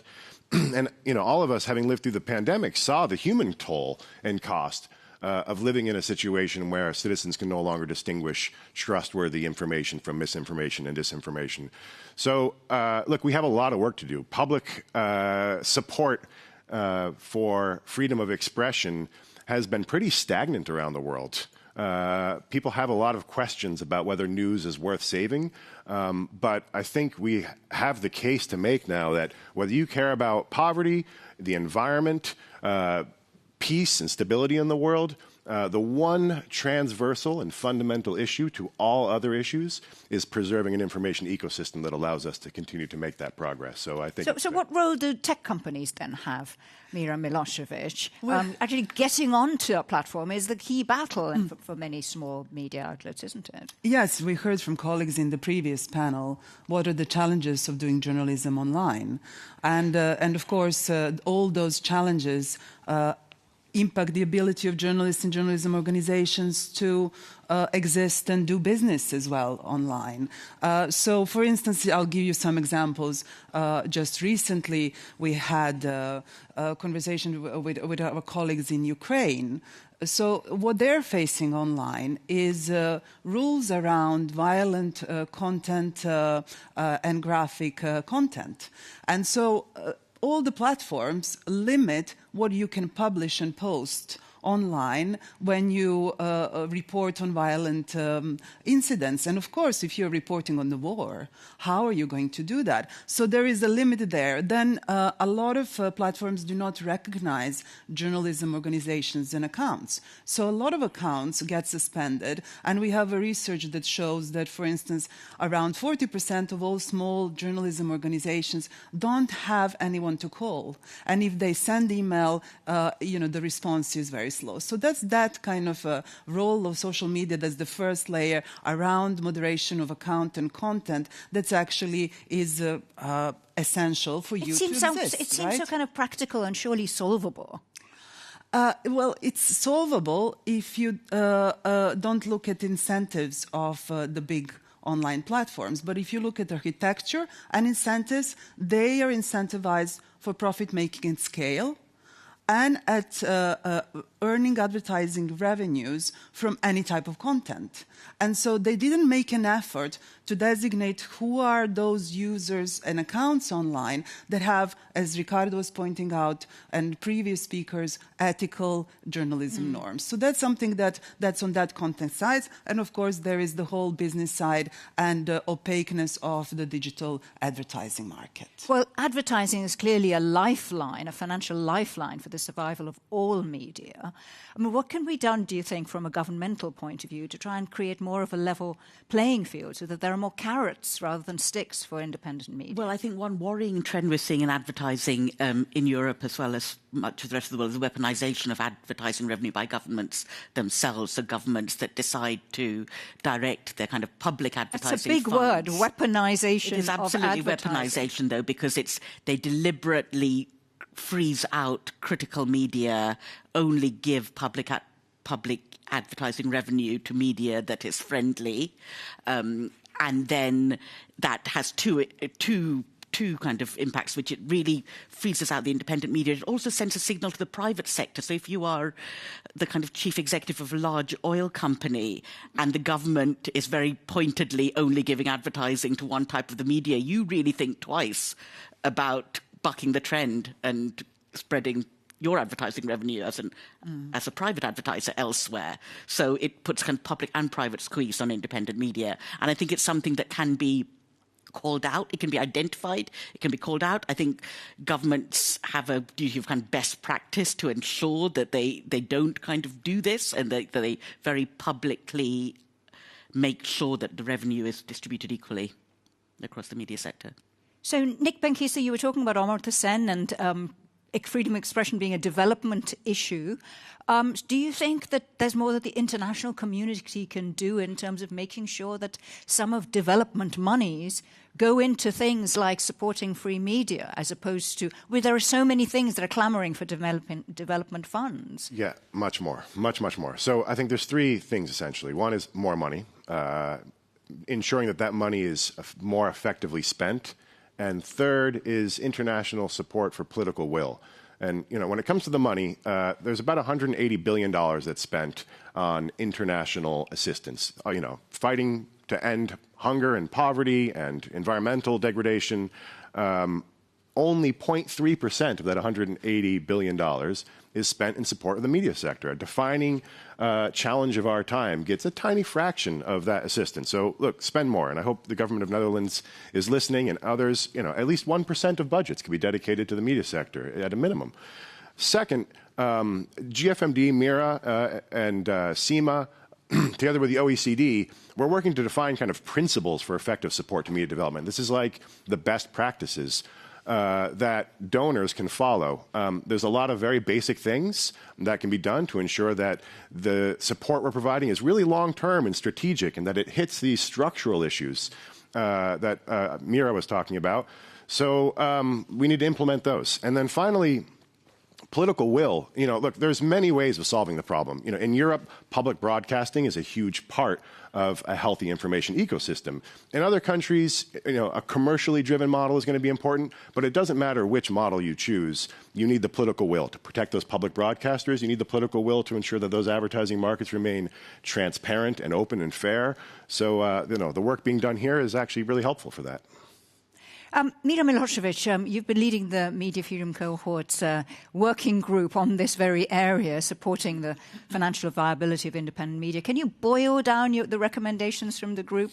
It's difficult, but let's say that we have three broad groups of commitments and interesting innovative projects that have been suggested by the group. One area is around, obviously, funding and finance, and finding ways to join forces, pool funds, and do better with little we have. So there are some new initiatives, such as International Fund for Public Interest Media, that has been an initiative, actually, of the first Summit for Democracy. Then there are initiatives from Media Development Investment Fund, like a Pluralist Fund, that funds access to investment and finance in Central and Eastern Europe.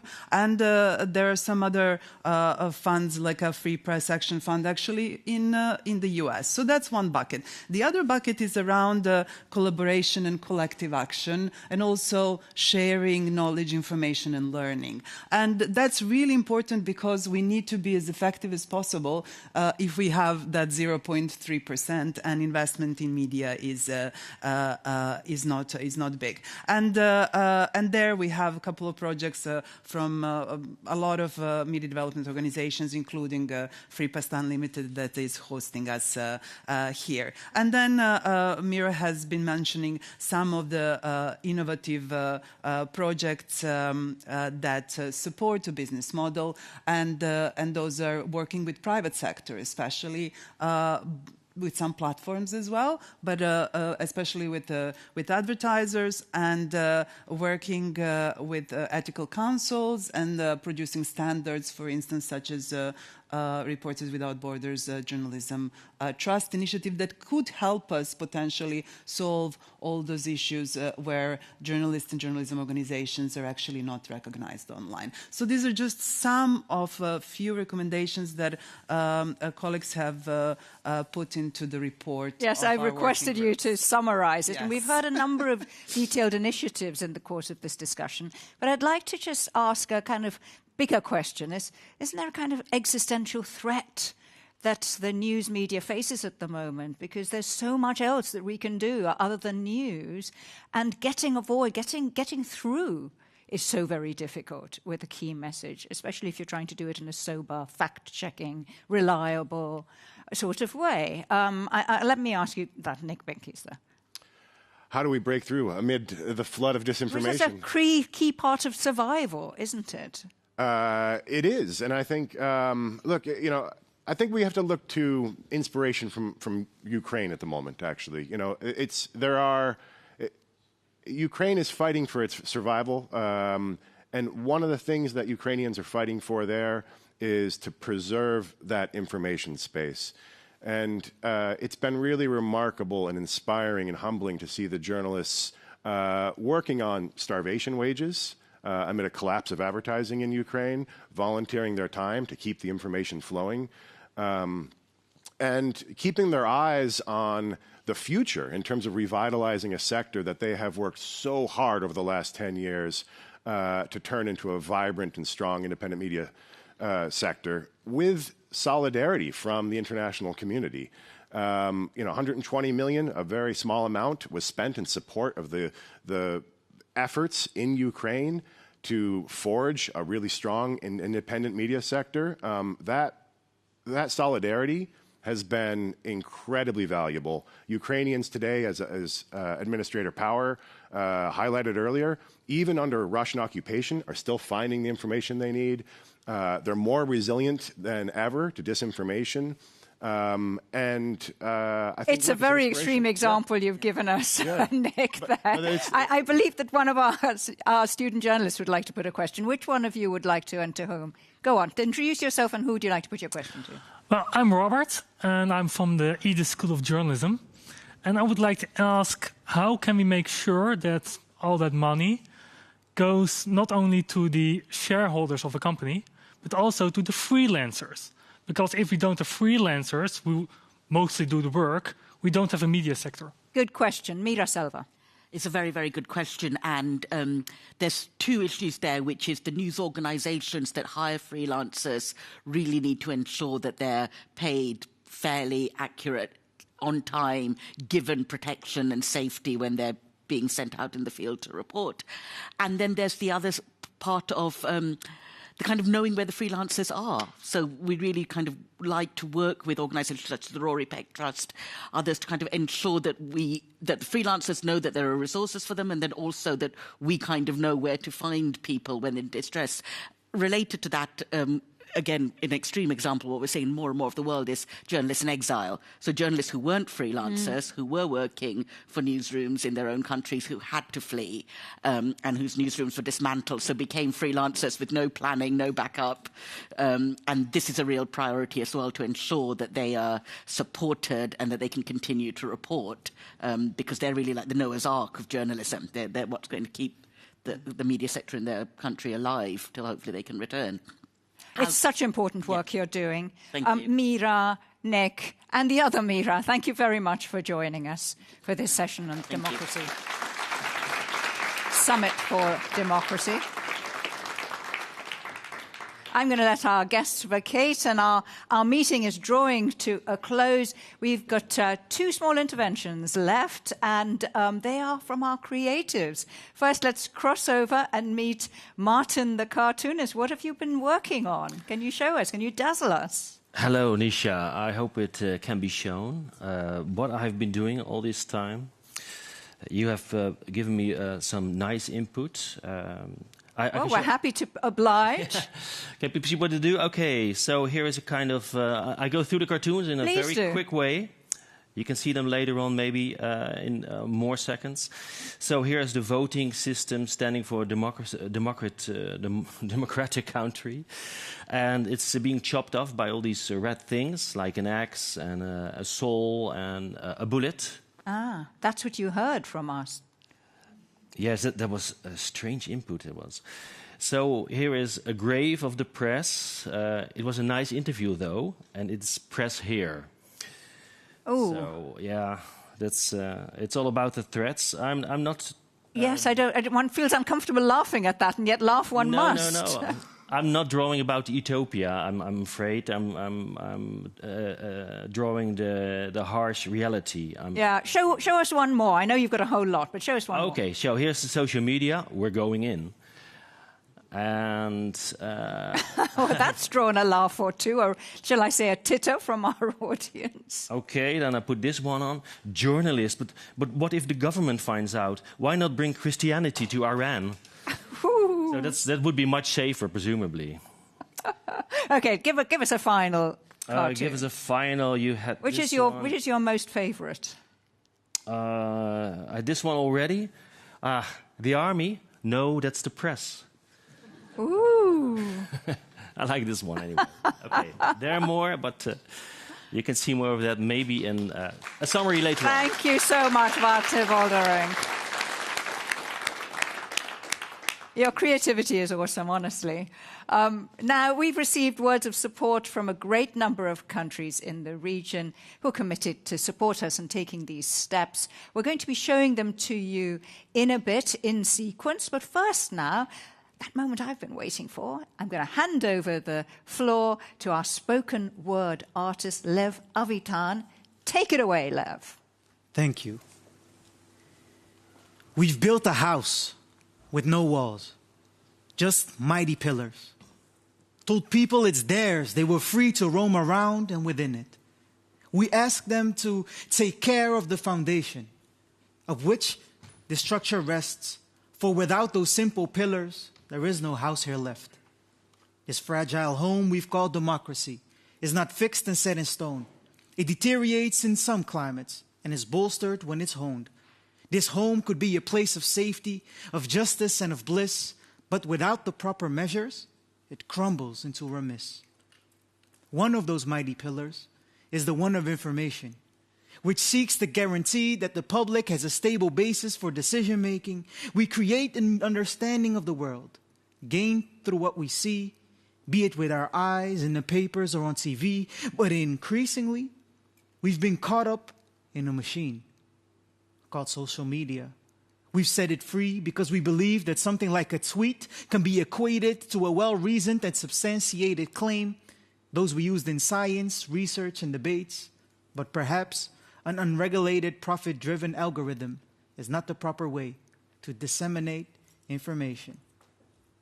But is it all bad?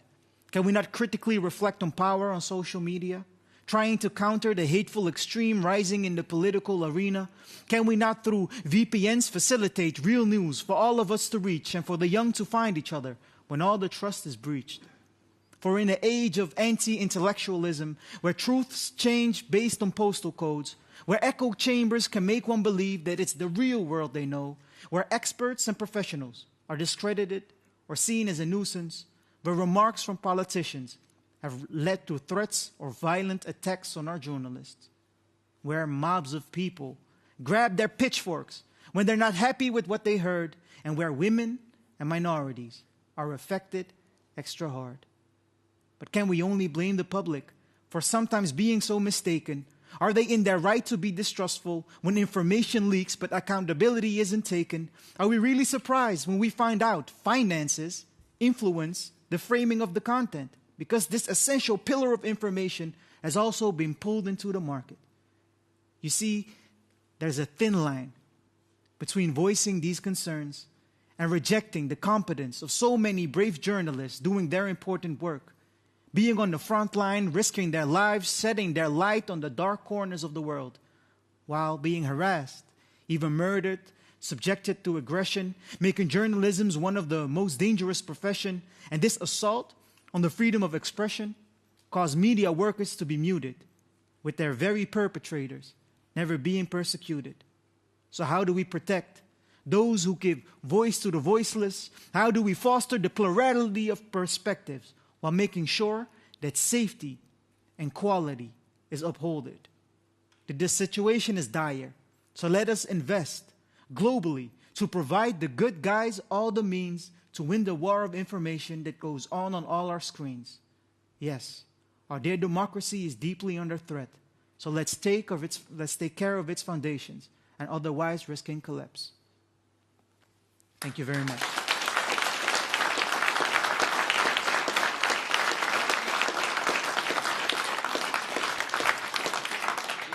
Levavitan, that was awesome, and I hope you'll call it a plurality of voices. Dear friends and colleagues, wherever you may be joining us here in the studio and online, thank you for joining this broadcast, this live broadcast from The Hague in the Netherlands, part of the Summit for Democracy, about the importance of media, of free media, to uphold the values of democracy.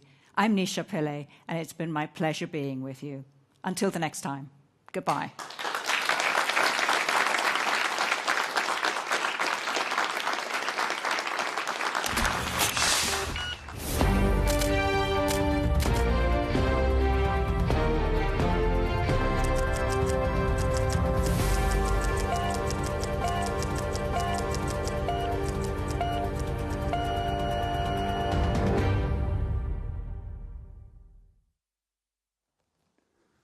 Excellencies, dear colleagues, I thank the Kingdom of Netherlands for hosting this event and dedicating it to the topic of media freedom, one of the pillars of any democratic society. Where the freedom of expression as a universal human right must be respected and protected by all countries. Global reports and freedom indexes paint an alarming picture. Media freedom is in decline and violence against journalists is on the rise. We are grateful for the indispensable role of free and pluralistic media in providing the international community with factual and timely information. At the same time, we continue to lose lives of dozens of journalists in war zones. They heroically report on the crimes and abuses perpetrated by oppressive regimes. Dear colleagues, Latvia defends freedom of speech with a range of practical measures. First, our assistance goes to ensure the continued work of Ukrainian independent media in war conditions.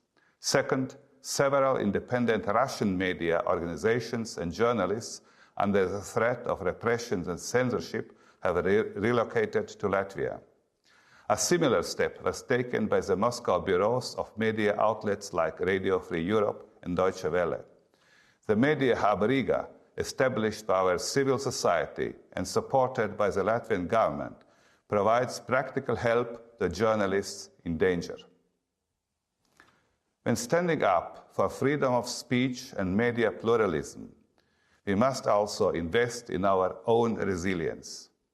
Our online information environment must be free, open, and inclusive.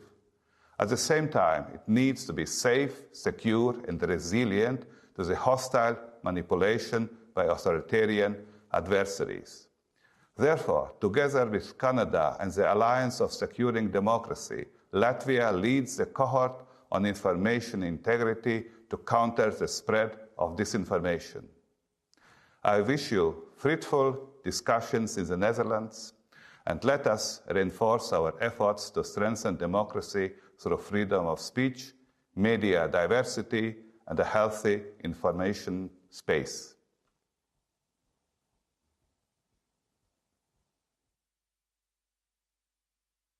Esteemed colleagues, ladies and gentlemen, talking of a free press, we emphasize the value of the press acting independently of the state, sometimes providing information on matters that governments would prefer not to make public. As a former editor-in-chief and journalist, I know full well from my own experience the importance of being able to function without interference from the state, since one of the aspects of our work was to scrutinize and make public the actions of the government. My colleagues and I had to face a number of so-called criminal cases and verdicts with trumped-up charges aimed at silencing the independent press. So I know better than anyone the challenges and difficulties the media representatives might encounter during their work. Realizing the importance of freedom of speech and free expression, our government provides all the mechanisms for developing free press as an essential part of true democracy. Armenia is continuously implementing reforms aimed at improving its legislation for ensuring better environment for media and the journalists to implement their professional duties safely and freely. Thanks to it, last year, Armenia recorded unprecedented progress in the World Press Freedom Index, improving its position by 12 points and ranking 51st on the list of 180 countries. According to Freedom House's Internet Freedom 2022 Index, Armenia qualifies as a free among 70 countries. In the era of technological advancement, when the concept of journalism has elevated to the online platform, more efforts and actions are required to deal with the protection of the rights of those concerned. Nowadays, we should admit that some new challenges emerge for the freedom of media, speech and expression. That is, fake news that become a real problem for democratic countries. But even this challenge isn't able to derail us from our belief. Freedom of media and speech is a pillar for democracy. We didn't put any restrictions on media freedom and internet, even during the 2020 large-scale war initiated by Azerbaijan against Nagorno-Karabakh.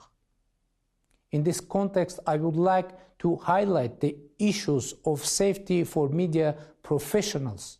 I wish to take this opportunity to pay a tribute to a number of courageous media workers who were risking their lives in conflict areas around the world.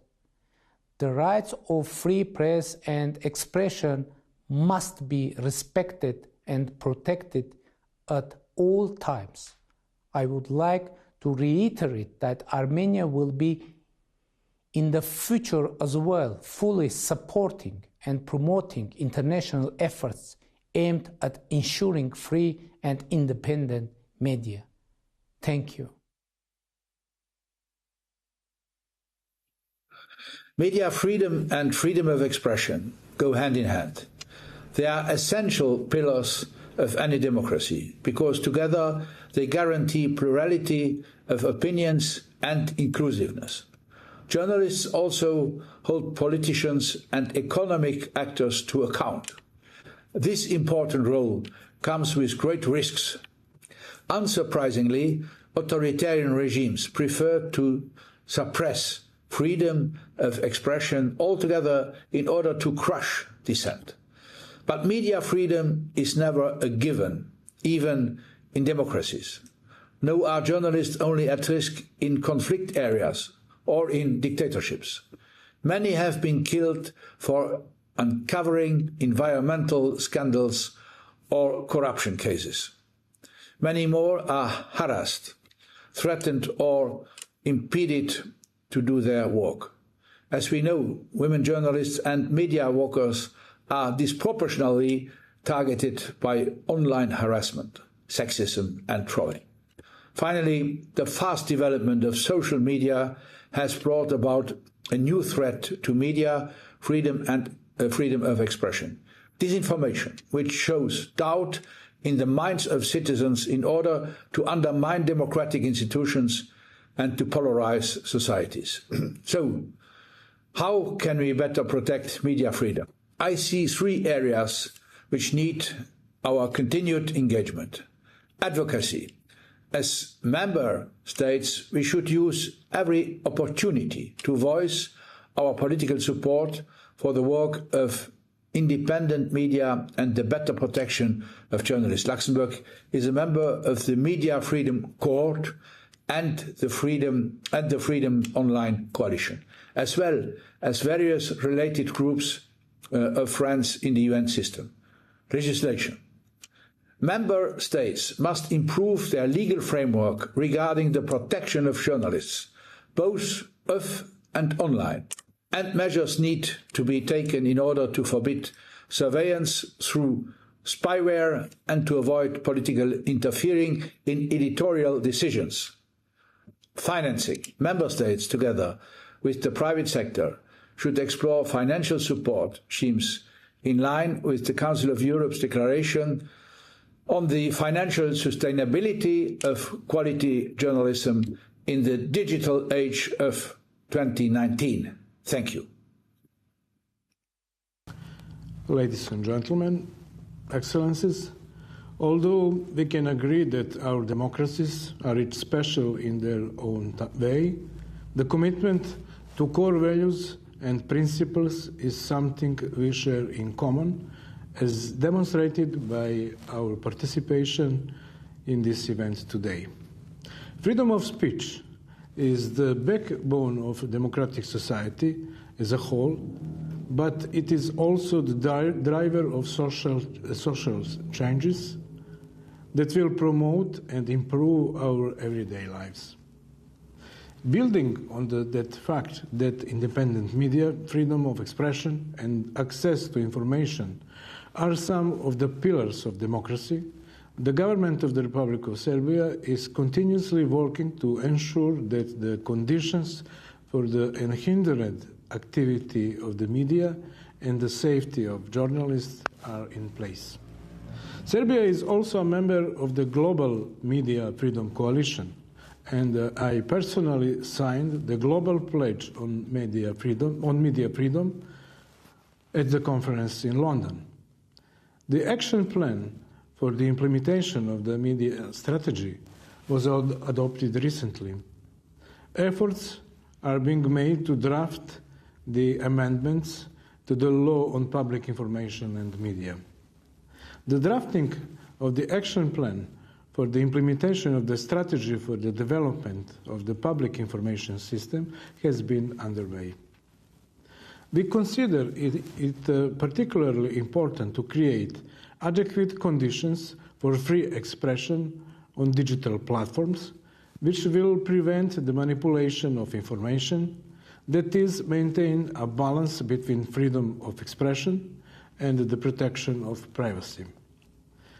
To this end, a working group was formed to amend the law on electronic media in order to harmonize it with the EU regulatory framework.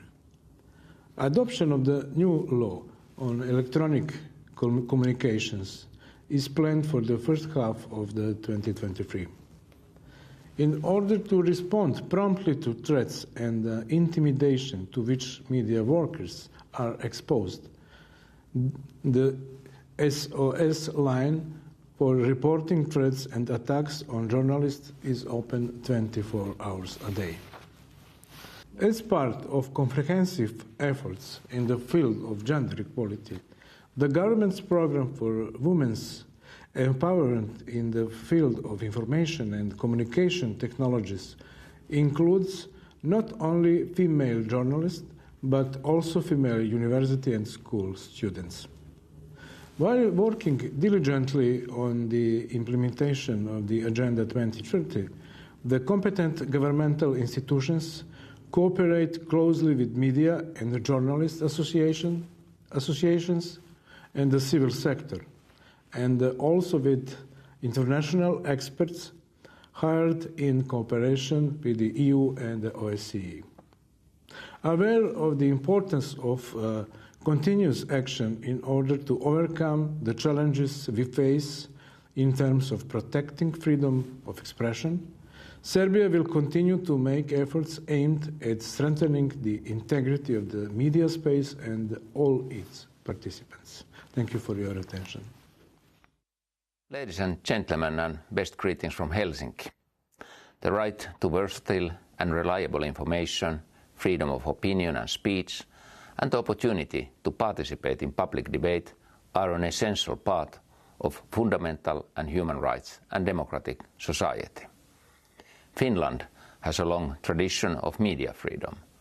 According to the World Press Freedom Index 2022 by Reporters Without Borders, Finland ranks number 5 in the world.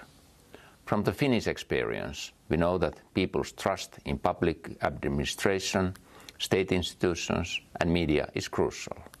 When you have transparent political and judicial institutions, and journalists and media workers are free to do their jobs, people feel secure. Unfortunately, the safety of journalists is not a given in this world. Far from it, journalists around the world continue to face deliberate attacks, from physical violence and arbitrary detention to other threats like harassment, online abuse and censorship. The current hybrid media environment poses new opportunities and challenges, as internet and social media have made it possible to transmit information directly to a great number of people. For democracy, the rise of social media can be considered a positive development, as it has increased diversity of the media environment. On the other hand, disinformation, misinformation, anti-democracy sentiment and hate speech also spread more effectively through the media than before. Finally, the media plays an important role in our changed security environment. For stability of the society, it's essential that people can access information even in exceptional circumstances and in situations of disruption. During crises, the importance and influence of information increases. The media must be prepared for it. And the rest of society must protect journalists and media workers so that they can perform their vital function. Finland remains committed to defend freedom of speech and opinion, free media, and the safety of journalists together with its allies, including in the European Union and the Media Freedom Coalition. Thank you. Excellencies, distinguished guests, ladies and gentlemen, it is with great pleasure that I participate in this event, part of the Second Summit for Democracy on Media Freedom. I would like to warmly thank our co-host, the Kingdom of the Netherlands, for this pertinent and timely gathering, and in particular, my friend Göbke. Media freedom is a cornerstone of democracy and a precondition of its well-functioning. We are saddened and concerned by the increase of threats to media freedom and to the safety of journalists and media workers, especially women. The proliferation of such abuses, often facilitated by the misuse of digital technologies, requires effective international coordination to address them. Greece is pleased to be participating in the Media Freedom Cohort within the framework of the United States-led Summit for Democracy. Greece also participates in the Media Freedom Coalition, another dedicated alliance of like-minded countries. We have been actively promoting media freedom at home as well as abroad. Since 2013, Greece has been submitting the resolution of the safety of journalists and the issue of impunity to the Third Committee of the United Nations General Assembly. We submit this resolution together with like-minded states like Argentina, Austria, Costa Rica, France, and Tunisia. Last year, the Greek government established a national multi-stakeholder mechanism, the Task Force on ensuring the protection, safety, and enhancement of the status of journalists and media professionals. Its main goal is to enhance policy coherence on this important issue. Dear participants, as a final word, I would like to reiterate my country's commitment to contributing to the creation of free, independent, and diverse media worldwide. Diverse media which will serve as a foundation of peaceful, inclusive, and resilient societies. I wish you every success in your discussions today. Thank you. Distinguished guests, Excellencies, ladies and gentlemen, I wish to extend my sincerest appreciation to the Kingdom of the Netherlands for organizing the European regional event of the Second Summit for Democracy, and to all the colleagues who have made this significant gathering possible. Freedom of expression is one of the basic conditions for the progress of society. Yet we all see that the independent media remain under pressure today. Journalists are under threat all over the world, including in Europe, on a daily basis. Different forms of violence against journalists have increased significantly, from physical attacks to intimidation and harassment, targeted surveillance and cyberbullying. Moreover, we are witnessing persisting attacks both online and offline, particularly on women journalists. Digital technology is creating new threats. They range from online attacks against journalists to orchestrated online disinformation campaigns and dissemination of news with no public accountability and little transparency. Being fully aware of these challenges, Croatia is pleased to emphasize that we are signatory to various international treaties and recommendations concerning the freedom of expression and media freedom. We are continuously improving our normative framework in order to ensure the highest standards for all media operating in Croatia. By signing the Media Freedom Global Pledge, Croatia in 2021 became a member of the Media Freedom Coalition. Within our foreign policy activities, we further commit to support and co-sponsor the initiatives with strong provisions for strengthening media freedom, safety of journalists, and tackling impunity for violence against them. Dear colleagues, ladies and gentlemen, without safeguards for the safety of journalists, there can be no free media. Without free media, human rights and democracy are under threat. No community, no country, no nation, no region can prosper if the media freedom is denied. It should also be clear that without the participation of all of us, we cannot achieve full and effective results. We have a collective responsibility and a moral duty to preserve the media freedom. Croatia will continue efforts to build professional and safe journalism, media freedom and media pluralism, and further develop processes for providing reliable information about issues of public interest. Summits like this and our joint effort and cooperation should positively contribute to our final goal, a world of true and overarching media freedom. Thank you, danke vele. Colleagues and partners, we live in a challenging time for peace and democracy. In Europe, Russia's brutal war on Ukraine is also an attack on democracy. But it's not the only threat to democracy in Europe. In several countries, those threats come from within.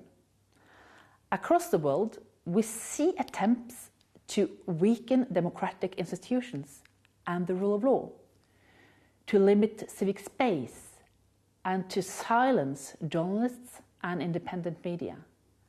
Such attempts undermine the open and informed public debate that is fundamental to any true democracy.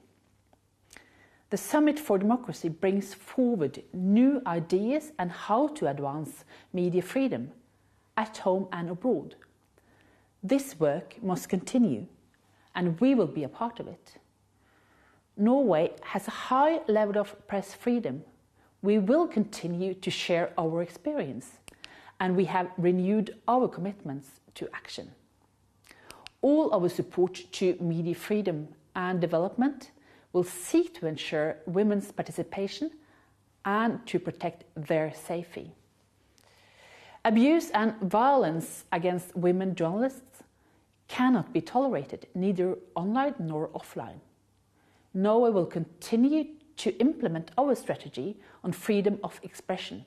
We will do so in close cooperation with our civil society partners, UNESCO and media organizations. Press freedom and access to information for all is at the heart of our efforts. Thank you.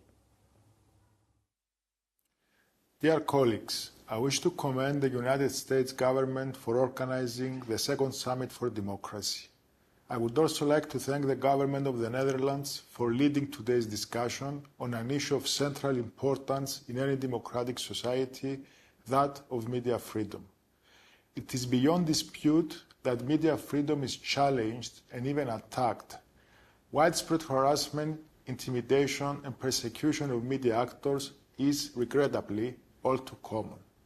Moreover, repression against civil society activists and human rights defenders is systematic.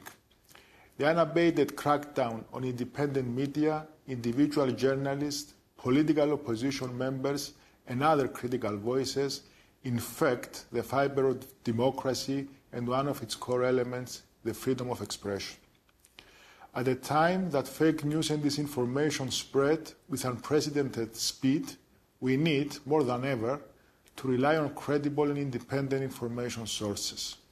Journalists, especially female journalists, faced threats, harassment and violent attacks.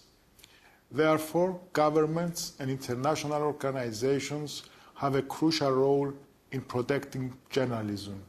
This is nowadays urgent. Cyprus is adding its voice in condemning the repression and intimidation campaigns against journalists and civil society. These voices are indispensable to the defense of democracy and pluralism. Today's event represents a first-rate opportunity to highlight the necessity of media freedom. We must ensure its protection and further its promotion. I therefore look forward to an open dialogue and an exchange on best practices so that tangible results can be achieved. Thank you for your attention. Excellencies, ladies and gentlemen, media freedom is a cornerstone of a fully functioning and strong democracy. Thus, Malta has sought to focus its efforts during this year of action in preparation for the second Summit for Democracy on strengthening media freedom and the protection of journalists. In this regard, I wish to outline some of the initiatives undertaken so far, as well as some envisaged for the future. A committee of experts on the media was appointed in January of last year to analyse the journalism and media sector and advise the government on several legislative amendments. These legislative amendments are currently going through a consultation process with the aim of strengthening the role of journalists and their significant contribution to the functioning of democracy. They include the introduction of anti-SLAPP provisions and an amendment to the Code of Organisation and Civil Procedure in terms of penalties relating to threats to journalists as well as libel suits relating to deceased authors. Standard operating procedures on managing and responding to threats to life have been developed and put into practice by the Malta Police Force. We will also establish a committee focused solely on the protection of journalists and other media professionals. The Constitution will also be amended to include a new article that explicitly recognises media freedom and the role of the media as a public watchdog, together with the right to practice journalism freely. Malta will also work to facilitate the work of journalists by developing a more modern and efficient online platform for freedom and information requests. I wish to convey Malta's appreciation for the work done by the Netherlands to organise this regional meeting and co-leading on the media freedom cohort together with Canada. It was of a great satisfaction to work with partners on an ambitious set of commitments to advance media freedom. I also take the opportunity to commend civil society, media workers and journalists for their work and dedication. To conclude, Malta will keep working with its partners to ensure that journalists are protected and allowed to fulfil their fundamental role of keeping the public informed and the institutions also accountable. This is a crucial role to ensure that we have strong democratic institutions. Thank you. Dear colleagues, greetings from Lisbon to all participants. I would like to thank my Dutch colleagues for convening this multi-stakeholder event on media freedom, as well as for their leadership at the Media Freedom Coalition, along with Canada and the UK. This Summit for Democracy is an opportunity for nations to reaffirm their firm commitment to democracy and to democratic values. And what better way to do that than to vigorously uphold media freedom? Dear colleagues, we all share the conviction that freedom of the media is a cornerstone of every democratic society. A true democracy has to allow the scrutiny of public decisions and policies, and to foster a free public debate about the concerns and the ambitions of its citizens. And authorities must be accountable for their decisions and their policies. The free media plays an irreplaceable role in any true democracy. It should actively encourage the participation of civil society, the exchange of ideas, should promote a diverse and pluralistic media. This requires engagement and everyday efforts from all of us, governments, civil society, and media actors. Portugal ranks number 7 in the World Press Freedom Index. The Portuguese constitution and laws are clear in this regard, and so is our practice at all levels. Portugal is fully committed to respect and to protect media freedom, as well as the rights and safety of journalists. Our legal framework has been established to cater to the specific needs of journalists. Notably, the Portuguese Penal Code lays down provisions that enhance the penalties for offences against journalists. There can be no room for impunity in relation to the safety of journalists and other media workers. In Portugal, harassment or violence against journalists, including women journalists, both online and offline, has fortunately not been an issue of much concern. Data available through the annual report of the Portuguese Regulatory Authority for the Media also addresses gender-related issues. However, in many parts of the world, journalists and media workers are being targeted, attacked, and their work severely constrained. We have been training journalists through our development aid programs and promoting cooperation between Portuguese-speaking countries in Africa and in Asia. We support initiatives by global and regional intergovernmental organizations, EU institutions, media platforms, think tanks, academia and CSOs, and of course coalitions of states, such as the MFC, with the aim of protecting the work of journalists and media freedom. The MFC has been playing an important role in publicly denouncing situations of harassment or unlawful arrest of journalists and media workers through the release of joint statements. And we also highlight the valuable work carried out by the OSCE representative on freedom of the media. In a time when trust in democracy is under attack, we also need to fight disinformation with objective journalism and an independent media landscape, while avoiding the risk of imposing undue restrictions. Let me be clear, an attack on journalists and media workers is an attack on our democracies. We look forward to continuing our joint work to ensure media freedom and stronger democracies. Thank you. Je remercie le ministre néerlandais des Affaires étrangères d'avoir pris l'initiative de cette réunion très importante sur la liberté de la presse et des médias qui est de plus en plus menacée. Car de plus en plus de journalistes sont pris pour cible, empêchés de travailler, voire tués comme tant en Ukraine, détenus comme en Russie, en Biélorussie, au Mali ou encore en Afghanistan, ou menacés comme dans tant et tant de pays.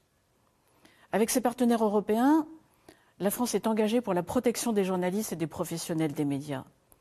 Nous devons collectivement renforcer nos efforts. Et c'est pourquoi nous lançons aujourd'hui un appel à lutter ensemble contre les procédures abusives, les intimidations, les pressions que les régimes autoritaires utilisent pour bâillonner la vérité. Agir pour la liberté de la presse, c'est aussi garantir son pluralisme et son indépendance, par des règles et par un soutien aux médias, notamment aux plus petits dans les pays en développement. La France apporte pour cela un soutien financier de plus de 35 millions d'euros. Comme je m'y étais engagée, elle finance aussi le Fonds international pour les médias d'intérêt public, créé l'an dernier au Forum de Paris pour la paix, et ceci à hauteur de 15 millions d'euros. Agir pour la liberté de la presse, c'est aussi protéger les libertés et les droits de l'homme dans l'espace numérique. J'ai lancé le 8 mars les travaux pour élaborer une première stratégie internationale pour la protection et la promotion des droits des femmes dans l'environnement numérique. Agir pour la liberté de la presse, c'est enfin protéger la vérité lorsqu'elle est attaquée. Nous devons lutter contre les manipulations de l'information et la désinformation. La France s'y emploie par exemple au sein de l'Organisation internationale de la francophonie. Enfin, les plateformes numériques et les réseaux sociaux ne peuvent être des arbitres autoproclamés pour décider de ce qui en ligne est vrai ou faux, autorisé ou interdit. Comme l'Union européenne, nous devons tous exiger une plus grande transparence et une vraie responsabilité de leur part. La France soutient en ce sens la création d'un code mondial de l'intégrité de l'information publique par les Nations unies et a lancé le partenariat pour l'information et la démocratie. J'appelle tous nos partenaires à soutenir l'initiative pour la confiance dans le journalisme qui permet de promouvoir les médias indépendants et les règles d'éthique. La France continuera de jouer pleinement son rôle pour la protection des journalistes et de la liberté de la presse, comme pour préserver l'espace informationnel, qui est un bien commun.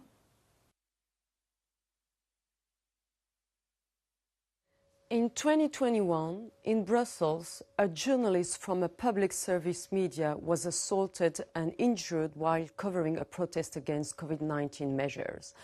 Even in the country hosting the EU's main institutions, the unhindered work of journalists cannot always be taken for granted. Worldwide, 533 journalists are currently detained.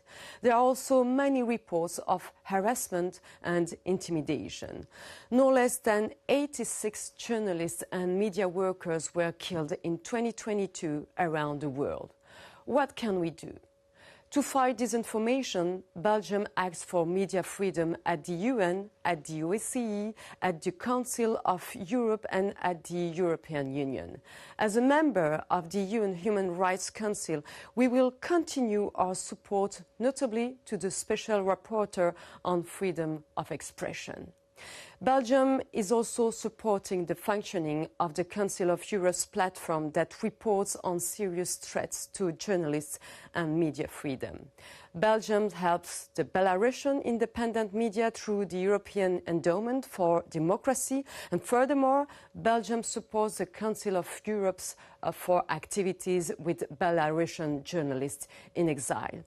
We all have to act to give journalists and media workers a voice. This is just what Belgium is doing with the project Afghanistan Monitoring Hub. This project aims to enable Afghan journalists to continue collecting, analyzing information on the ground in Afghanistan and disseminating it to the Afghan population and to the international community. The project ensures that the necessary measures are put in place to minimize the risk for these journalists, because there cannot be democracy without critical voice of journalists. I thank you. Excellencies, ladies and gentlemen, I would like to congratulate the Netherlands for hosting this event on media freedom, a cornerstone topic of the Summit for Democracy. Widespread fake news and propaganda gain ground, fueled by numerous crises and amplified by new technologies and social networks. This is a serious problem for the democratic institutions and the responsible media outlets and journalists. The main challenge that all democracies faced, however, is to strike the balance between protection of the freedom of speech and countering the fake news and nefarious propaganda. We must always remember that there is no democracy without the freedom of speech. Bulgaria's commitment to media freedom, to the highest international standards and the respective good practices is unwavering. It is expressed in active participation and support of all international mechanisms aimed at ensuring media freedom and the safety of journalists. In a world of growing interdependencies, the state of media freedom abroad is equally important for us. Consolidating media freedom in the Western Balkans is a topic of particular relevance. Unfortunately, hate speech and even calls for violence continue to spread unchecked throughout the media environment in some countries of the region. The problem needs to be addressed urgently.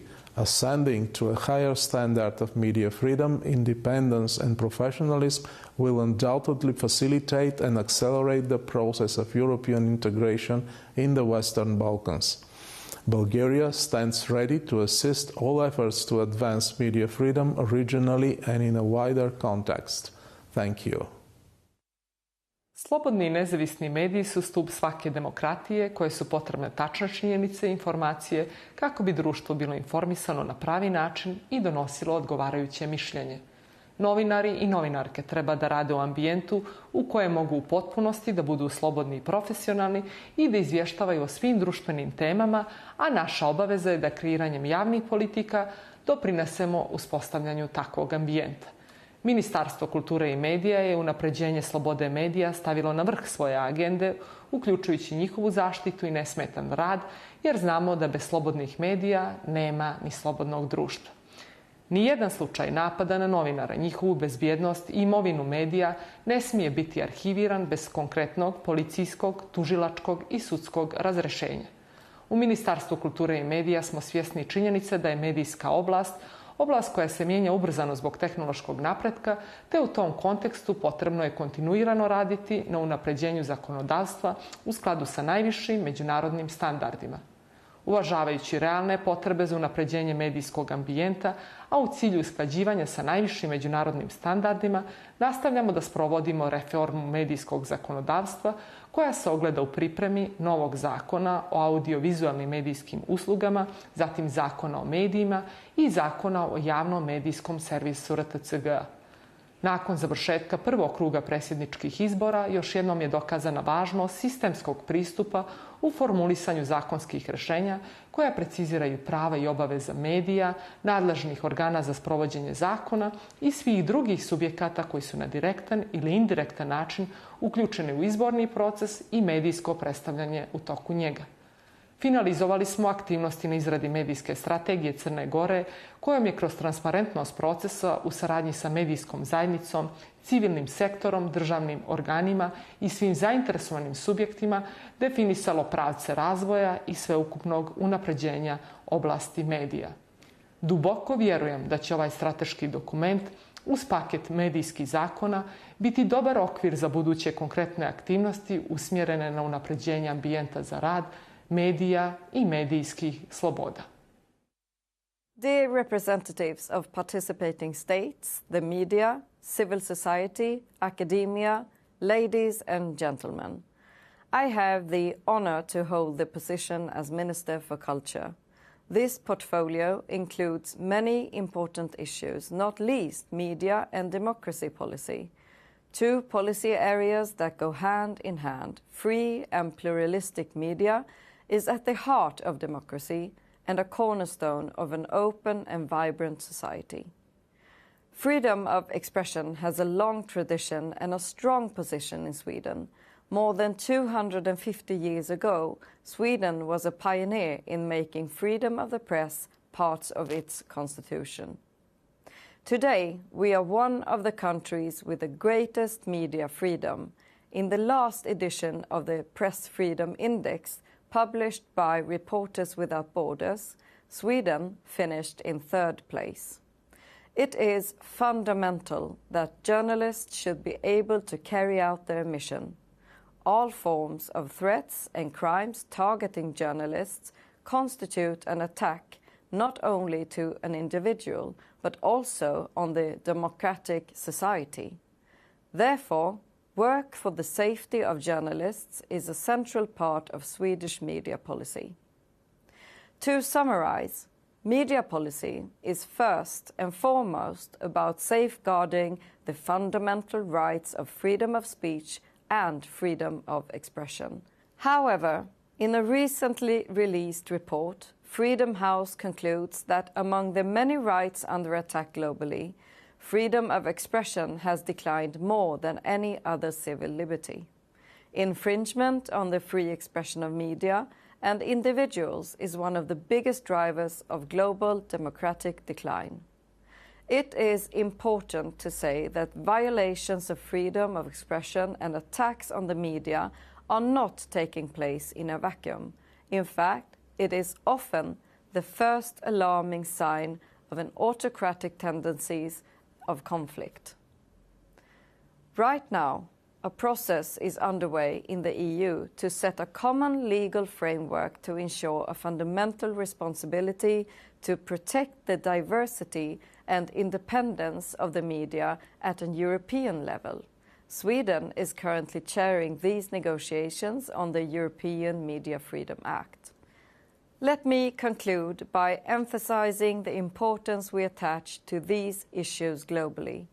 Sweden is a strong defender for freedom of expression and media freedom, and one of the largest donors in support of these core components of democracy worldwide.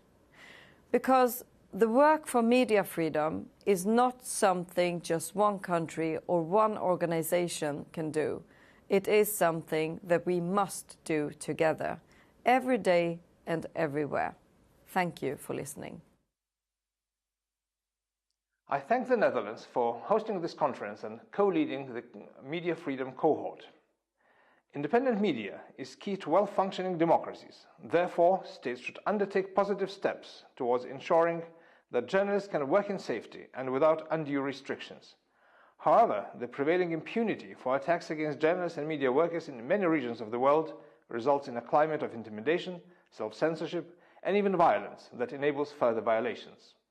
It is particularly concerning that, according to Reporters Without Borders, journalists are being increasingly frequently detained.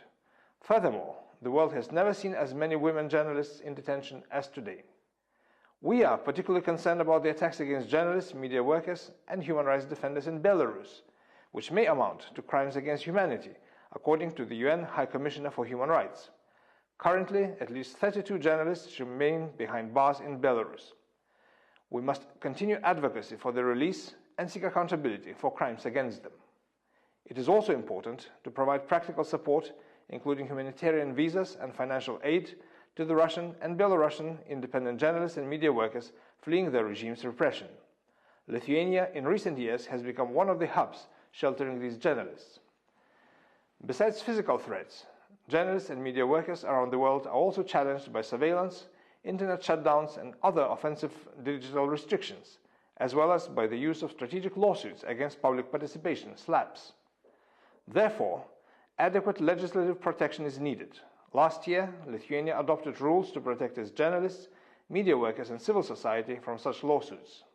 Excellencies, ladies and gentlemen, Summit for Democracy is a unique opportunity to unite our efforts to ensure the safety of journalists and media workers, both online and offline, and to take necessary steps to ensure accountability for crimes against them. I thank you. Distinguished participants, ladies and gentlemen, at the outset I would like to thank the organizer for setting up this event. It's a very timely debate because media plays a critical role as it enables the participatory democracy.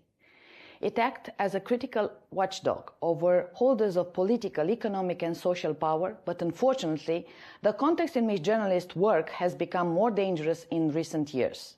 Romania endorsed the political declaration of the High-Level Conference of Safety of Journalists, Protecting Media to Protect Democracy in Vienna last year, marking the 10th anniversary of the UN Plan of Action on the Safety of Journalists. At the same time, the lack of security for journalists fundamentally undermines the freedom of media. A relevant example in this sense is Russia's illegal, unjustified and unprovoked war in Ukraine, during which the Russian bombings led to the death of several journalists. Targeting and threatening journalists, slap cases, spurious arrests and even assassinations are being used by the authoritarian regimes and criminal non-state actors. These practices amount to a direct undermining of democracy and democratic accountability. Such acts, ladies and gentlemen, must be resolutely condemned, and Romania adds its voice to those that express concern over the safety of journalists worldwide in this event. Supporting best practices in this field, legal counseling and sustainable funding are avenues we need to use when it comes to safety of journalism. The Romanian Ministry of Foreign Affairs includes the media in all its public diplomacy activities. Going beyond the obligation of public information, we have developed a culture of transparency centered on the proactive transmission of information to the press, including by formal and informal debriefings. Regarding the effective support of civil society and mass media, The Romanian Ministry of Foreign Affairs granted 2 voluntary contributions of more than €500,000 through the European Endowment for Democracy for projects in support of civil society and independent media in the Republic of Moldova.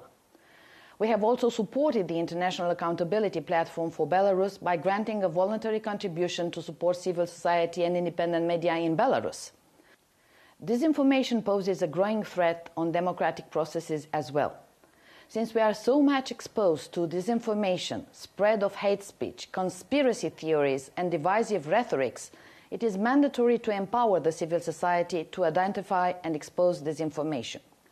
Civil society needs to be encouraged and concretely supported to get involved in the fight against disinformation campaign, to promote media freedom and education, to expose disinformation campaigns, and to counteract them by highlighting the truth to the general audiences. The Russian aggression against Ukraine is the most recent instance in which systematic information manipulation and disinformation have been applied as an operational war tool. Ladies and gentlemen, I will conclude by recalling that it is essential that democracies learn how to adapt and consolidate their societal resilience in order to combat the above-mentioned threats and crises. This cannot be done without including media freedom as a prerequisite of healthy democracy. Romania firmly stands for the free and strong media and for media freedom. I'm looking forward to learn more about your debates and dialogue, and I wish you success with the debate today. Thank you.